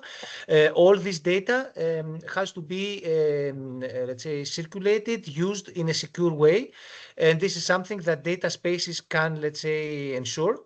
However, people and the users have to familiarize with this idea. It's not very clear yet how the data spaces operate, that they are cyber secure, and let's say the connectors, all these tools that we are using. And this is something we are very closely working on in order with workshops, with activities, with cross-pilot exercises that we are doing to disseminate the, let's say, the importance and their cyber resilience. So these data exchanges have to be, let's say, end users have to familiarize with this activity. This is the first thing. The second thing, which is important, is to find the incentives to do it. The incentives for smartness of the grid. This is also something very important. I believe that all these activities that are currently being done with smart grid performance indicators, with the new network code demand response, the RFG 2.0, all these that are providing new activities for flexibility and new roles for data exchange are important because they provide the room and the environment for these technologies to go forward. And this is also something that will help our, let's say, further exploitation the activities. Of course, another thing that is important is to do some digital investments. The environment for digital investments is very important. Apart from, of course, the grids package, there's also activities that have to do with the smartness of the grid. I believe one very good tool would be the smart grid PCI projects that can be, let's say, financed to improve this intelligence, and all this would help further the data-driven models and digital twins. Thank you, Ilyas. Thank you for sharing your experience with us. Many very important points. So data spaces, incentives, the regulations that you've mentioned coming from the Commission, coming from ENTSO-E, the community. So thank you for sharing this with us. Flor, before I hand over to you, maybe a question to Sidesh, whether we still have time for the second round of questions, looking at time. Yes, I think we can take 1 or 2 maximum questions. For each panelist or all together, Sidesh? That's an important part. All together, yes. Okay, so do you want to start now yes, with the first question, and then I continue with the second one? Okay, because I've picked one from Slido, as we agreed, so like one of the voted ones. I think it's also related to the aspects that we have already discussed, like security by design, resilience by design, data secure, cyber secure data exchanges. So we received a voted question via Slido, and this is a question for Ulf. At least in my opinion, Ulf, who is ultimately, or who would be ultimately accountable for cybersecurity across the digital twin ecosystem? So we have stakeholders such as TSOs, DSOs, vendors, or data providers. How would you see that? Okay, that's also a very relevant question, and yeah, is of course. You cannot just say that one of them will be responsible and the other one's not. So I think that really needs to be looked at it from different use case perspective. I think what is very, very important again is also here the governance, because I think, I mean, there will be some interchange between the different digital twins of the different organizations. And I think it needs to be very clearly specified what quality also this exchange has. So I think many things need to be specified, but among one thing also, for example, data quality and things like that. And also probably, so if you go into cybersecurity and these kind of things, also there specific standards need to be set up and required, let's say, from the different entities that are involved. So that you can say, okay, so if I go back to this data thing, so data quality, so if you want to make sure that you need for a specific use case a certain data quality, then of course, let's say the digital twin that needs to deliver that data needs to have some process integrated into it that can constantly make sure that this data has this quality, and let's say has some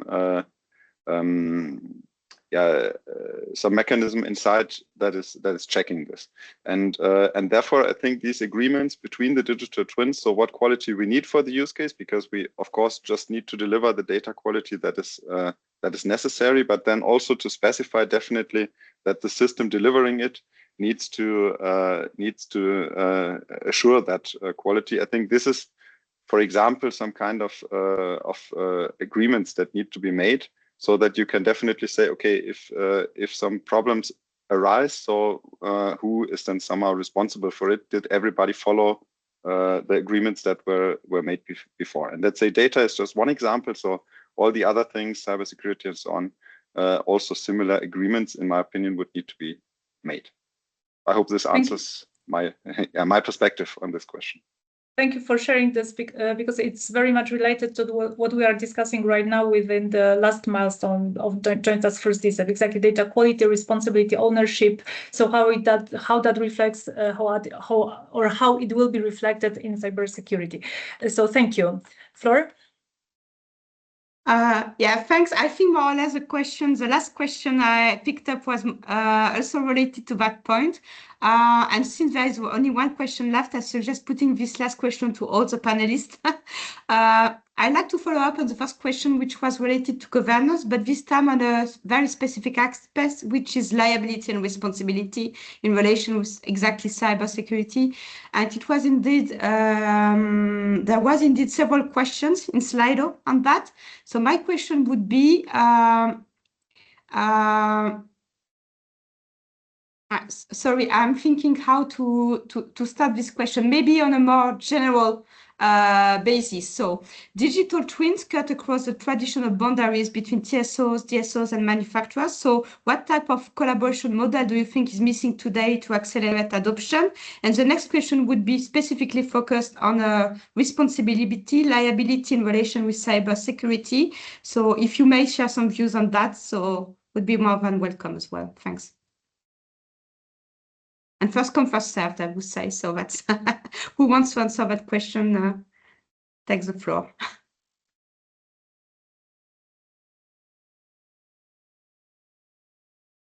So I can start. Please. What kind of collaboration? Sometimes I ask myself, is there not too much collaboration?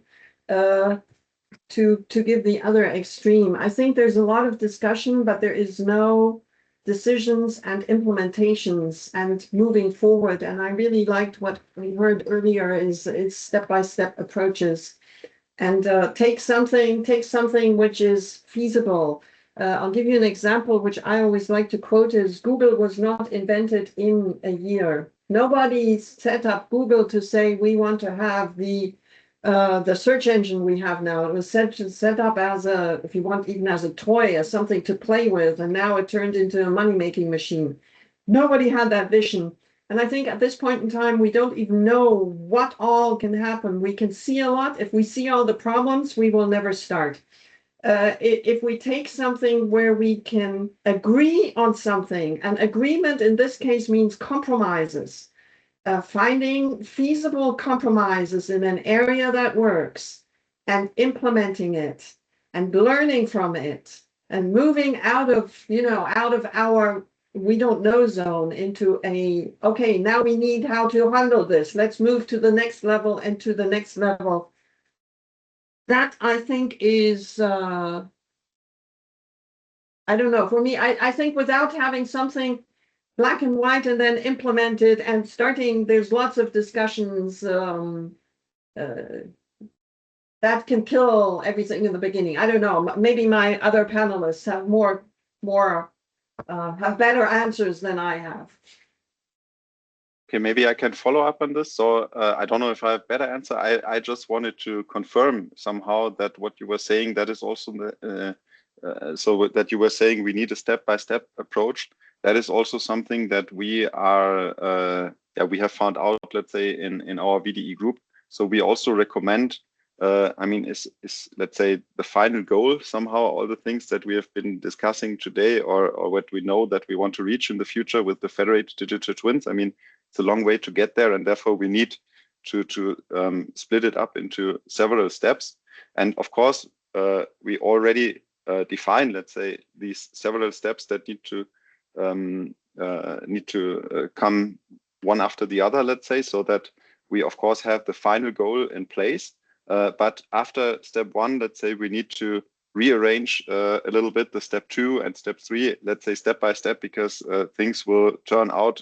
So we will get more knowledge, and some, let's say, constraints might change. So therefore, fine-tuning or tuning the steps in between needs definitely to be done. So therefore, that is really important, because then we can really start with a step 1, let's say, which brings us into the right direction, and where we have a goal which we can achieve quite soon, and then followed by step 2 and so on. So that's really important, also in my opinion.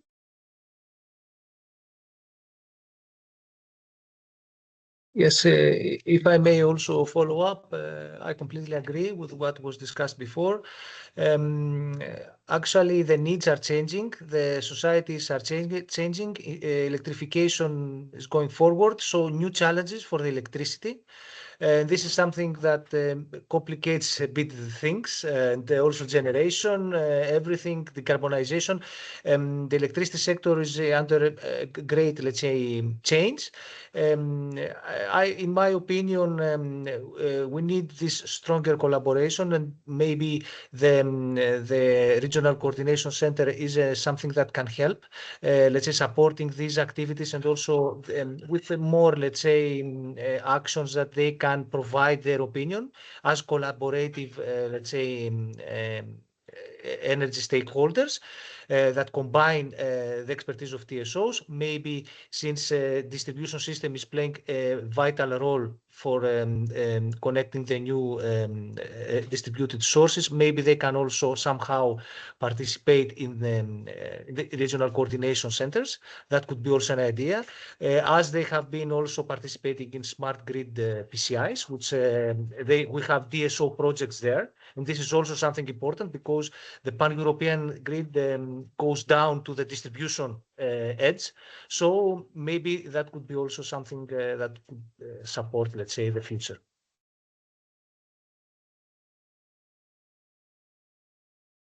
Yeah, thanks a lot. I think it was very insightful elements you shared with us. So I think that's it with this session, right? Omar, Yes. Sidef, we need to move to the next one now. Well, We have no thank time to you. pick up a new question. That's what No, we that's fine. And thank you, Flor and Anna, for moderating this part, and also to the panelists for all the great insights. Now we're going to jump into the next section of the webinar, which is more related to the federated approach for our digital twin solutions. And here, first, we want to welcome our member from the TSO side, Andrea Strasser from APG, who can give us a bit of light on how ENTSO-E and TSOs see the federated approach from their side. Please, Andreas, the floor is yours. Yes, thank you very much. So the results I present here was a long journey we had at the RDIC VG5 group. So the results here is from a expert group, and this is, in my opinion, one of the most important pictures. So what we must understand is that everything starts with individual digital twins, what we can see on the left side. And the reason is, and we can see this inside of TSOs and DSOs as well, that we have experts that are responsible for specific assets like a transformer, and of course they want to understand their asset better and better, and therefore they are trying to get more data. They are putting more sensors on it. So the first aspect is they want to create reports like with sensor data. Okay, how did the transformer behave? And then when something happens, they're trying to analyze here something and then identify, okay, this was probably the reason why this happened. And of course, the next step is what we all know, predictive maintenance. So we want to get a feeling what will happen within the next weeks and months and years with that transformer. But to be honest, the transformer is of course part of a bigger system, and this is what we see in the middle, the federated digital twin. And the transformer is not the only asset inside of a substation. So the substation consists of several assets, and therefore the digital twins will also consists of, so the digital twin of the substation consists of several digital twin of other assets. And to be honest, the substation is only one part of the whole grid. So you also have the whole grid, and you can build up here a digital twin. And you see here from a natural point of view that you get this federated digital twin when you're trying to get a whole overview of your grid. And what we can see in operation as well on the political side, we are now going to a sector coupled system, and therefore even from a TSO perspective, it will just be a subsystem, and we will get into a system of systems. So we see that even every digital twin of a TSO and a DSO will be part of a bigger digital twin. But in this presentation, we want to focus on the system aspects of the federated digital twin. So please go to the next slide. And what we can see here is, as I said, okay, we have a transformer, it's part of a substation, and that's part of the grid. And when we look at the bottom of these individual digital twins, of course, one big challenge is, especially when it is done by different experts and they are not collaborating, they're not communicating within their company, we will produce fragmented digital twins. And it is very important that we reduce here the fragmentation, that we are looking, okay, how can we combine the data? How can we build here bigger models up? Another aspect is, of course, the life cycle coordination, because when we are looking at the substation and we have individual digital twins, they will have individual life cycles, and therefore we need to have a coordination there. And at the top, what we can see here, why are we doing this? What is the big advantage? The big advantage is we want to have a system-wide view, to have this comprehensive system model that can explain complex interactions and also reduce data gaps, so we can build here new services on that with the aggregation of all the data and do new data analysis. Let's go to the next slide. And I would like to also emphasize on one aspect, because even for one asset, it seems like it is an individual digital twin, but in reality, it is not. And I would like to show it to you. So first of all, what is important from an individual digital twin point of view? Of course, we have a full life cycle. So we have the planning phase, we have the construction phase, then we put it in operation, and then we have the decommissioning, disposal aspect. And let's think about a transmission line. When we are planning this, this is probably done with building information model. So this is one methodology tool which supports us in planning and design. And when we are going to construction, then we are using, for example, geoinformation systems. And what we can see here, we are already adding a second tool that is different to the building information model. And if we have the transmission line in operation and we want to know, okay, how is the surface and so on, we can make 3D point clouds. And then we see, okay, we have a third application tool. And suddenly, even from the life cycle aspect, if I want to have an end-to-end process, I'm building up a federated digital twin between different applications. And therefore, system integration becomes very, very important between these tools, but also we need to think about, we are building up this federated digital twin also from a higher level, and therefore we have two system integration aspects. One is horizontally and the other is vertically. And the third aspect is, of course, we want to have a snapshot twin. So this means we want to make analysis on a specific timing aspect. These are what-if analysis and so on. And therefore, to perform this, it is very important that we have a proper data analysis and modeling, especially between different tools, and focused on the integration aspect. Let's move to the next slide, because what happens if we are neglecting this federated approach and we are focusing too much on the individual digital twins?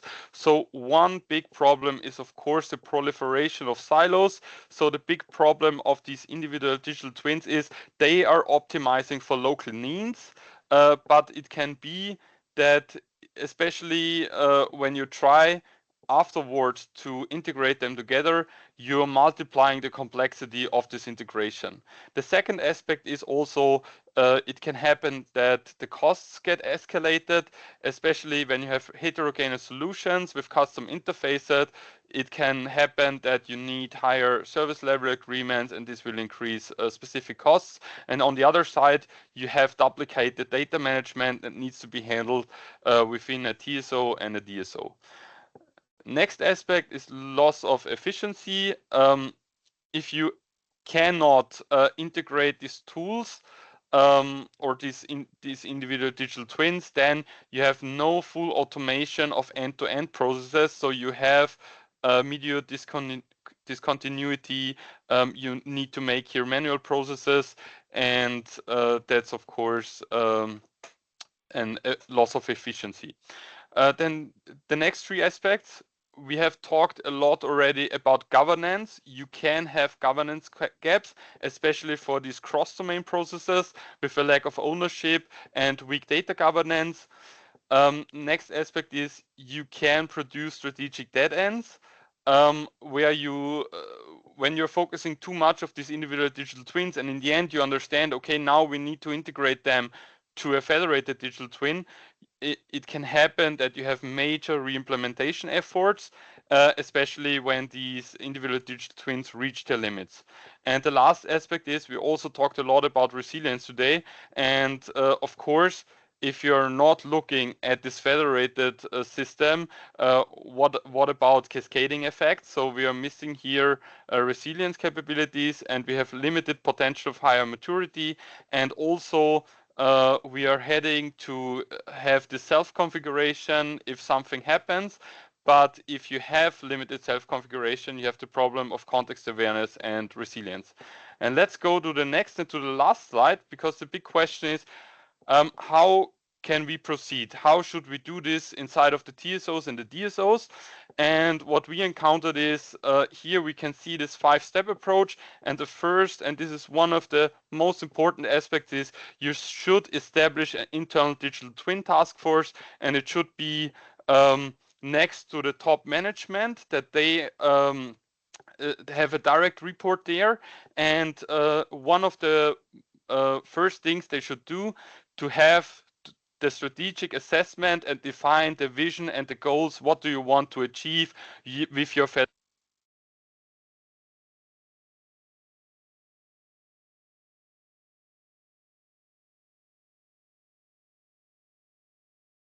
Andreas, I think we lost your voice. Yes, I can't hear Andreas either.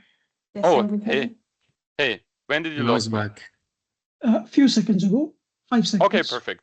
Okay, perfect. So the next aspect is you should perform a gap analysis, because you already have individual digital twins and also federated digital twins inside of your company, and you should build up on them. So just make a gap analysis between your vision and goals and what you already have in operation. Then the next important aspect is you have to engage in strategic partnerships with vendors, with other TSOs and DSOs, and so on, and especially share best practices. And one of the most important aspects, you should champion orchestration initiatives. So always look for the projects that are trying to integrate individual digital twins together. Okay, thank you very much. This was from my side. If there are any questions, then. Thank you, Andreas. Indeed, if there are questions, please post them through Slido. We will try to address them offline. And now I would like to welcome our next expert, Thomas. He's coming from Tauron, and he will give us some views on how DSO see the federated approach for digital twin solutions. Please, Thomas. Thank you. I think it is necessary to emphasize a little bit different perspective of distribution system operators. So we fully agree that about the vision of federated approach. But what is important for us because of local aspects of our customers, we talk about interoperable digital twins, but it is not the only single centralized model. Because our customers and operation centers are really afraid and do not find as the purpose. Then, as ENTSO-E and transmission system operators, FSI system integration, which is very important on pan-European level to coordinate and to have resilient grid. So from our perspective, very important is the governance, autonomy, and the protection of the low voltage and medium voltage grid and consumer data. We do this, if we talk about the protection, we talk about the protection of local customers. We do not balance the whole European system. Our responsibility is to supply the quality and energy to local customers on this level. Of course, it doesn't mean that we do not exchange, and we will not exchange the data in the standardized models with TSOs. We already, as distribution system operators, do this, but even between different countries, the number of data is a little bit different. Yeah, so we talk that, of course, let's exchange the data, but we should take care about it should be purpose driven, and it should be, when we look at the digital twins at the minimum necessary level. When the open data spaces, we understand as not always as the data itself, but a kind of standards we can use between different countries. When we are looking of synergies in federation of digital twins between Poland,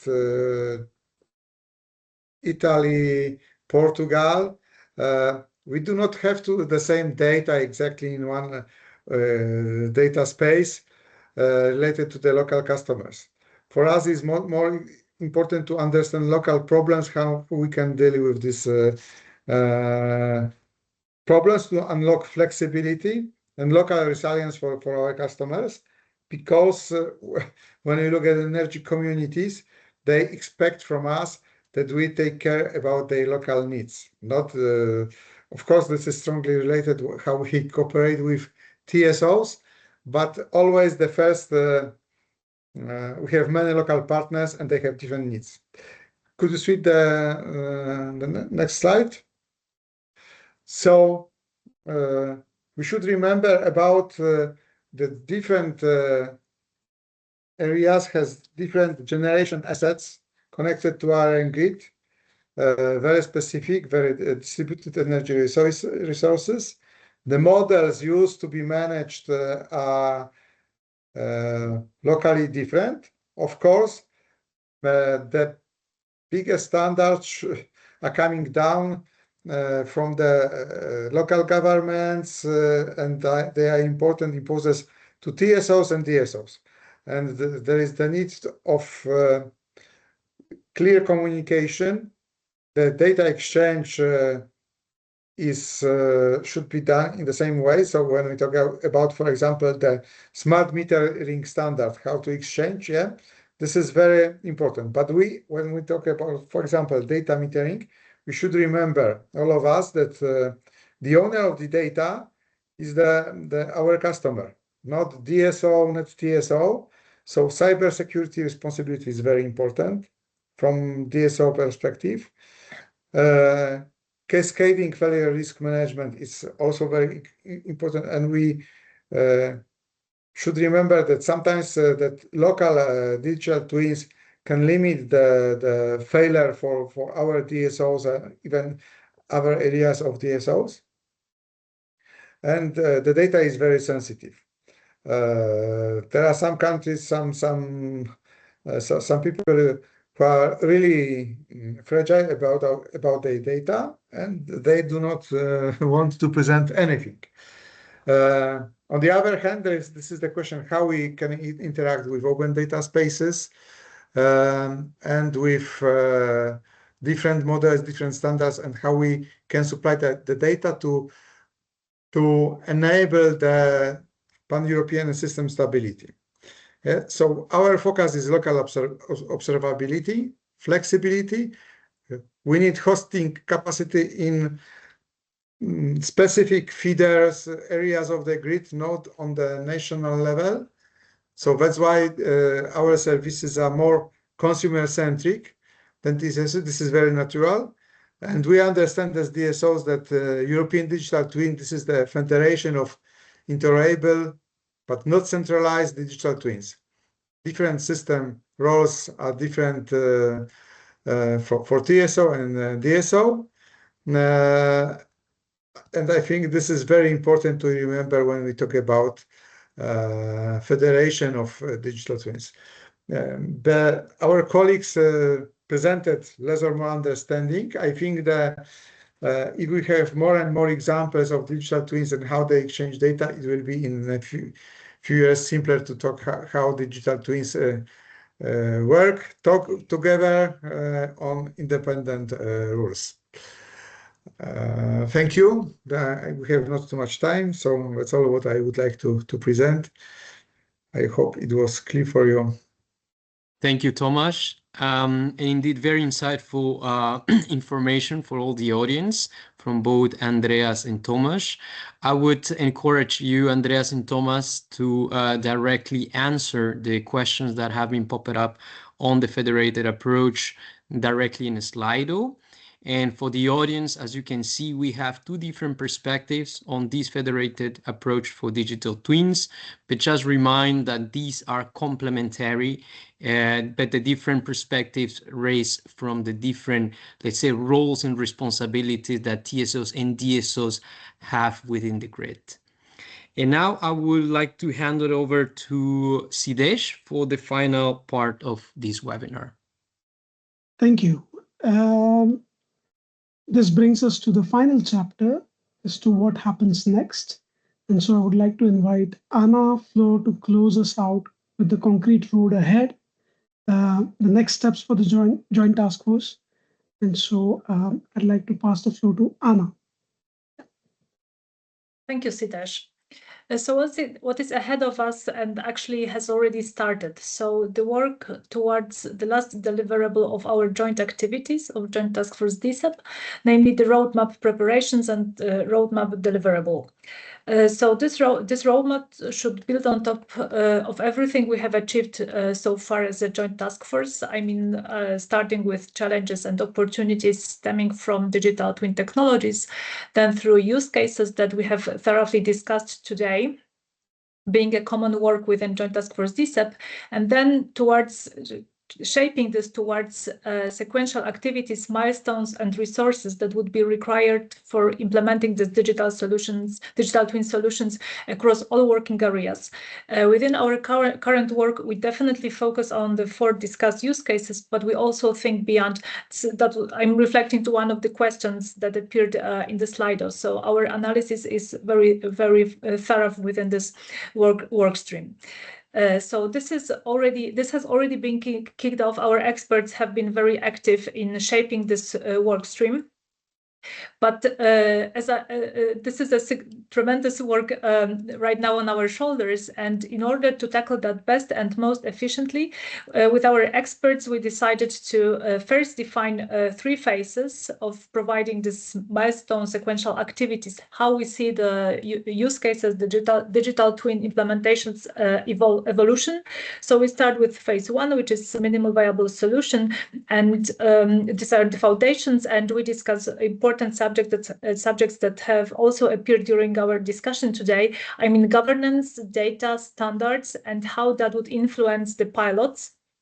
Then progressively we move towards phase 2, when we think about advanced national solutions, which means that we push towards integration and scaling. So how to deploy, what should be deployed, in what way? So how about cross-border solutions? These are all the aspects that we are discussing right now within phase 2 and phase 3, which is federation and optimization. So we think beyond, we think towards a pan-European federation and coordination.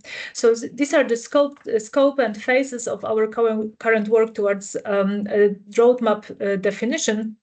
And in order to tackle that best, we have also split ourselves into the so-called work streams, as we call them, to focus on strategy and governance. It has appeared in our discussion during the webinar, so it means that it's really crucial for TSOs and DSOs to be tackled properly.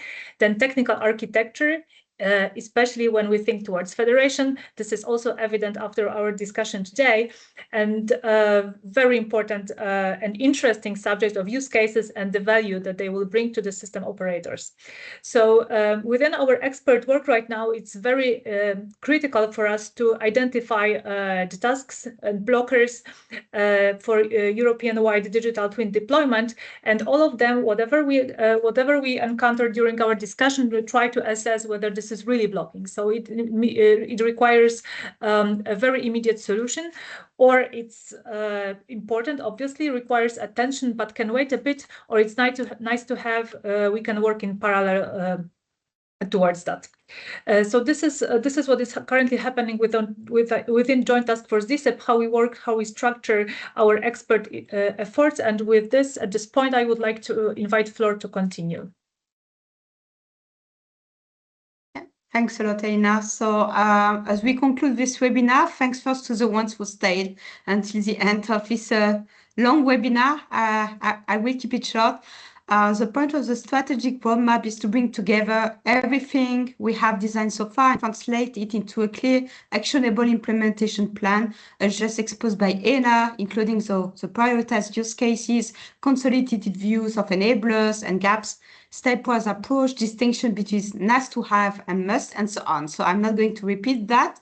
And with this structure, the roadmap aims at empowering the sector in many ways to move decisively from pilots to scalable deployment, to reinforce DSO-TSO cooperation, as we have been doing already for more than 2 years, and we will continue to do so across planning, flexibility, activation, and operational security, and potentially for more of our use cases, to enable faster and more informed decision-making, both for long-term investments planning and real-time operational needs, and last but not least, to build a robust foundation for a digitalized European grid capable of meeting our decarbonization and resilience objectives. So we want this roadmap to guide our collective efforts to ensure we all move forward together.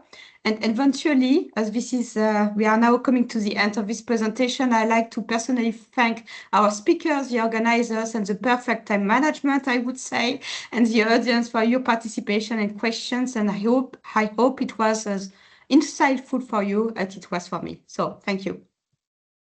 Over to you, Sidesh and Omar. Thank you, Flor. Thank you, Anna. From my side, I would like to provide a few, let's say, quick highlights or quick statistics from the attendance we saw today. So over 50% of the audience represented system operators, members from both TSOs and DSOs. I think over 20% came from vendors, technology providers, over 15% from the universities, and the rest from consulting advisory organizations. So what we saw was we had a strong mix in the room, and this is exactly what the topic needs. And so once again, from my side, thanks to all of the audience, the panelists, to our use case presenters. Thank you to Anna, Flor for the leadership, and also my thanks to the Joint Task Force project team, which is engaged behind the scenes. And so I pass the floor to Omar for the final word. Thank you, Sidesh. And indeed, nothing much to say, but just the joint effort here between ENTSO-E and DSO Entity and all our members, so make this possible. So we look forward to more collaboration and the development of digital twin solutions. Thank you, everybody. Thank you. Thank you.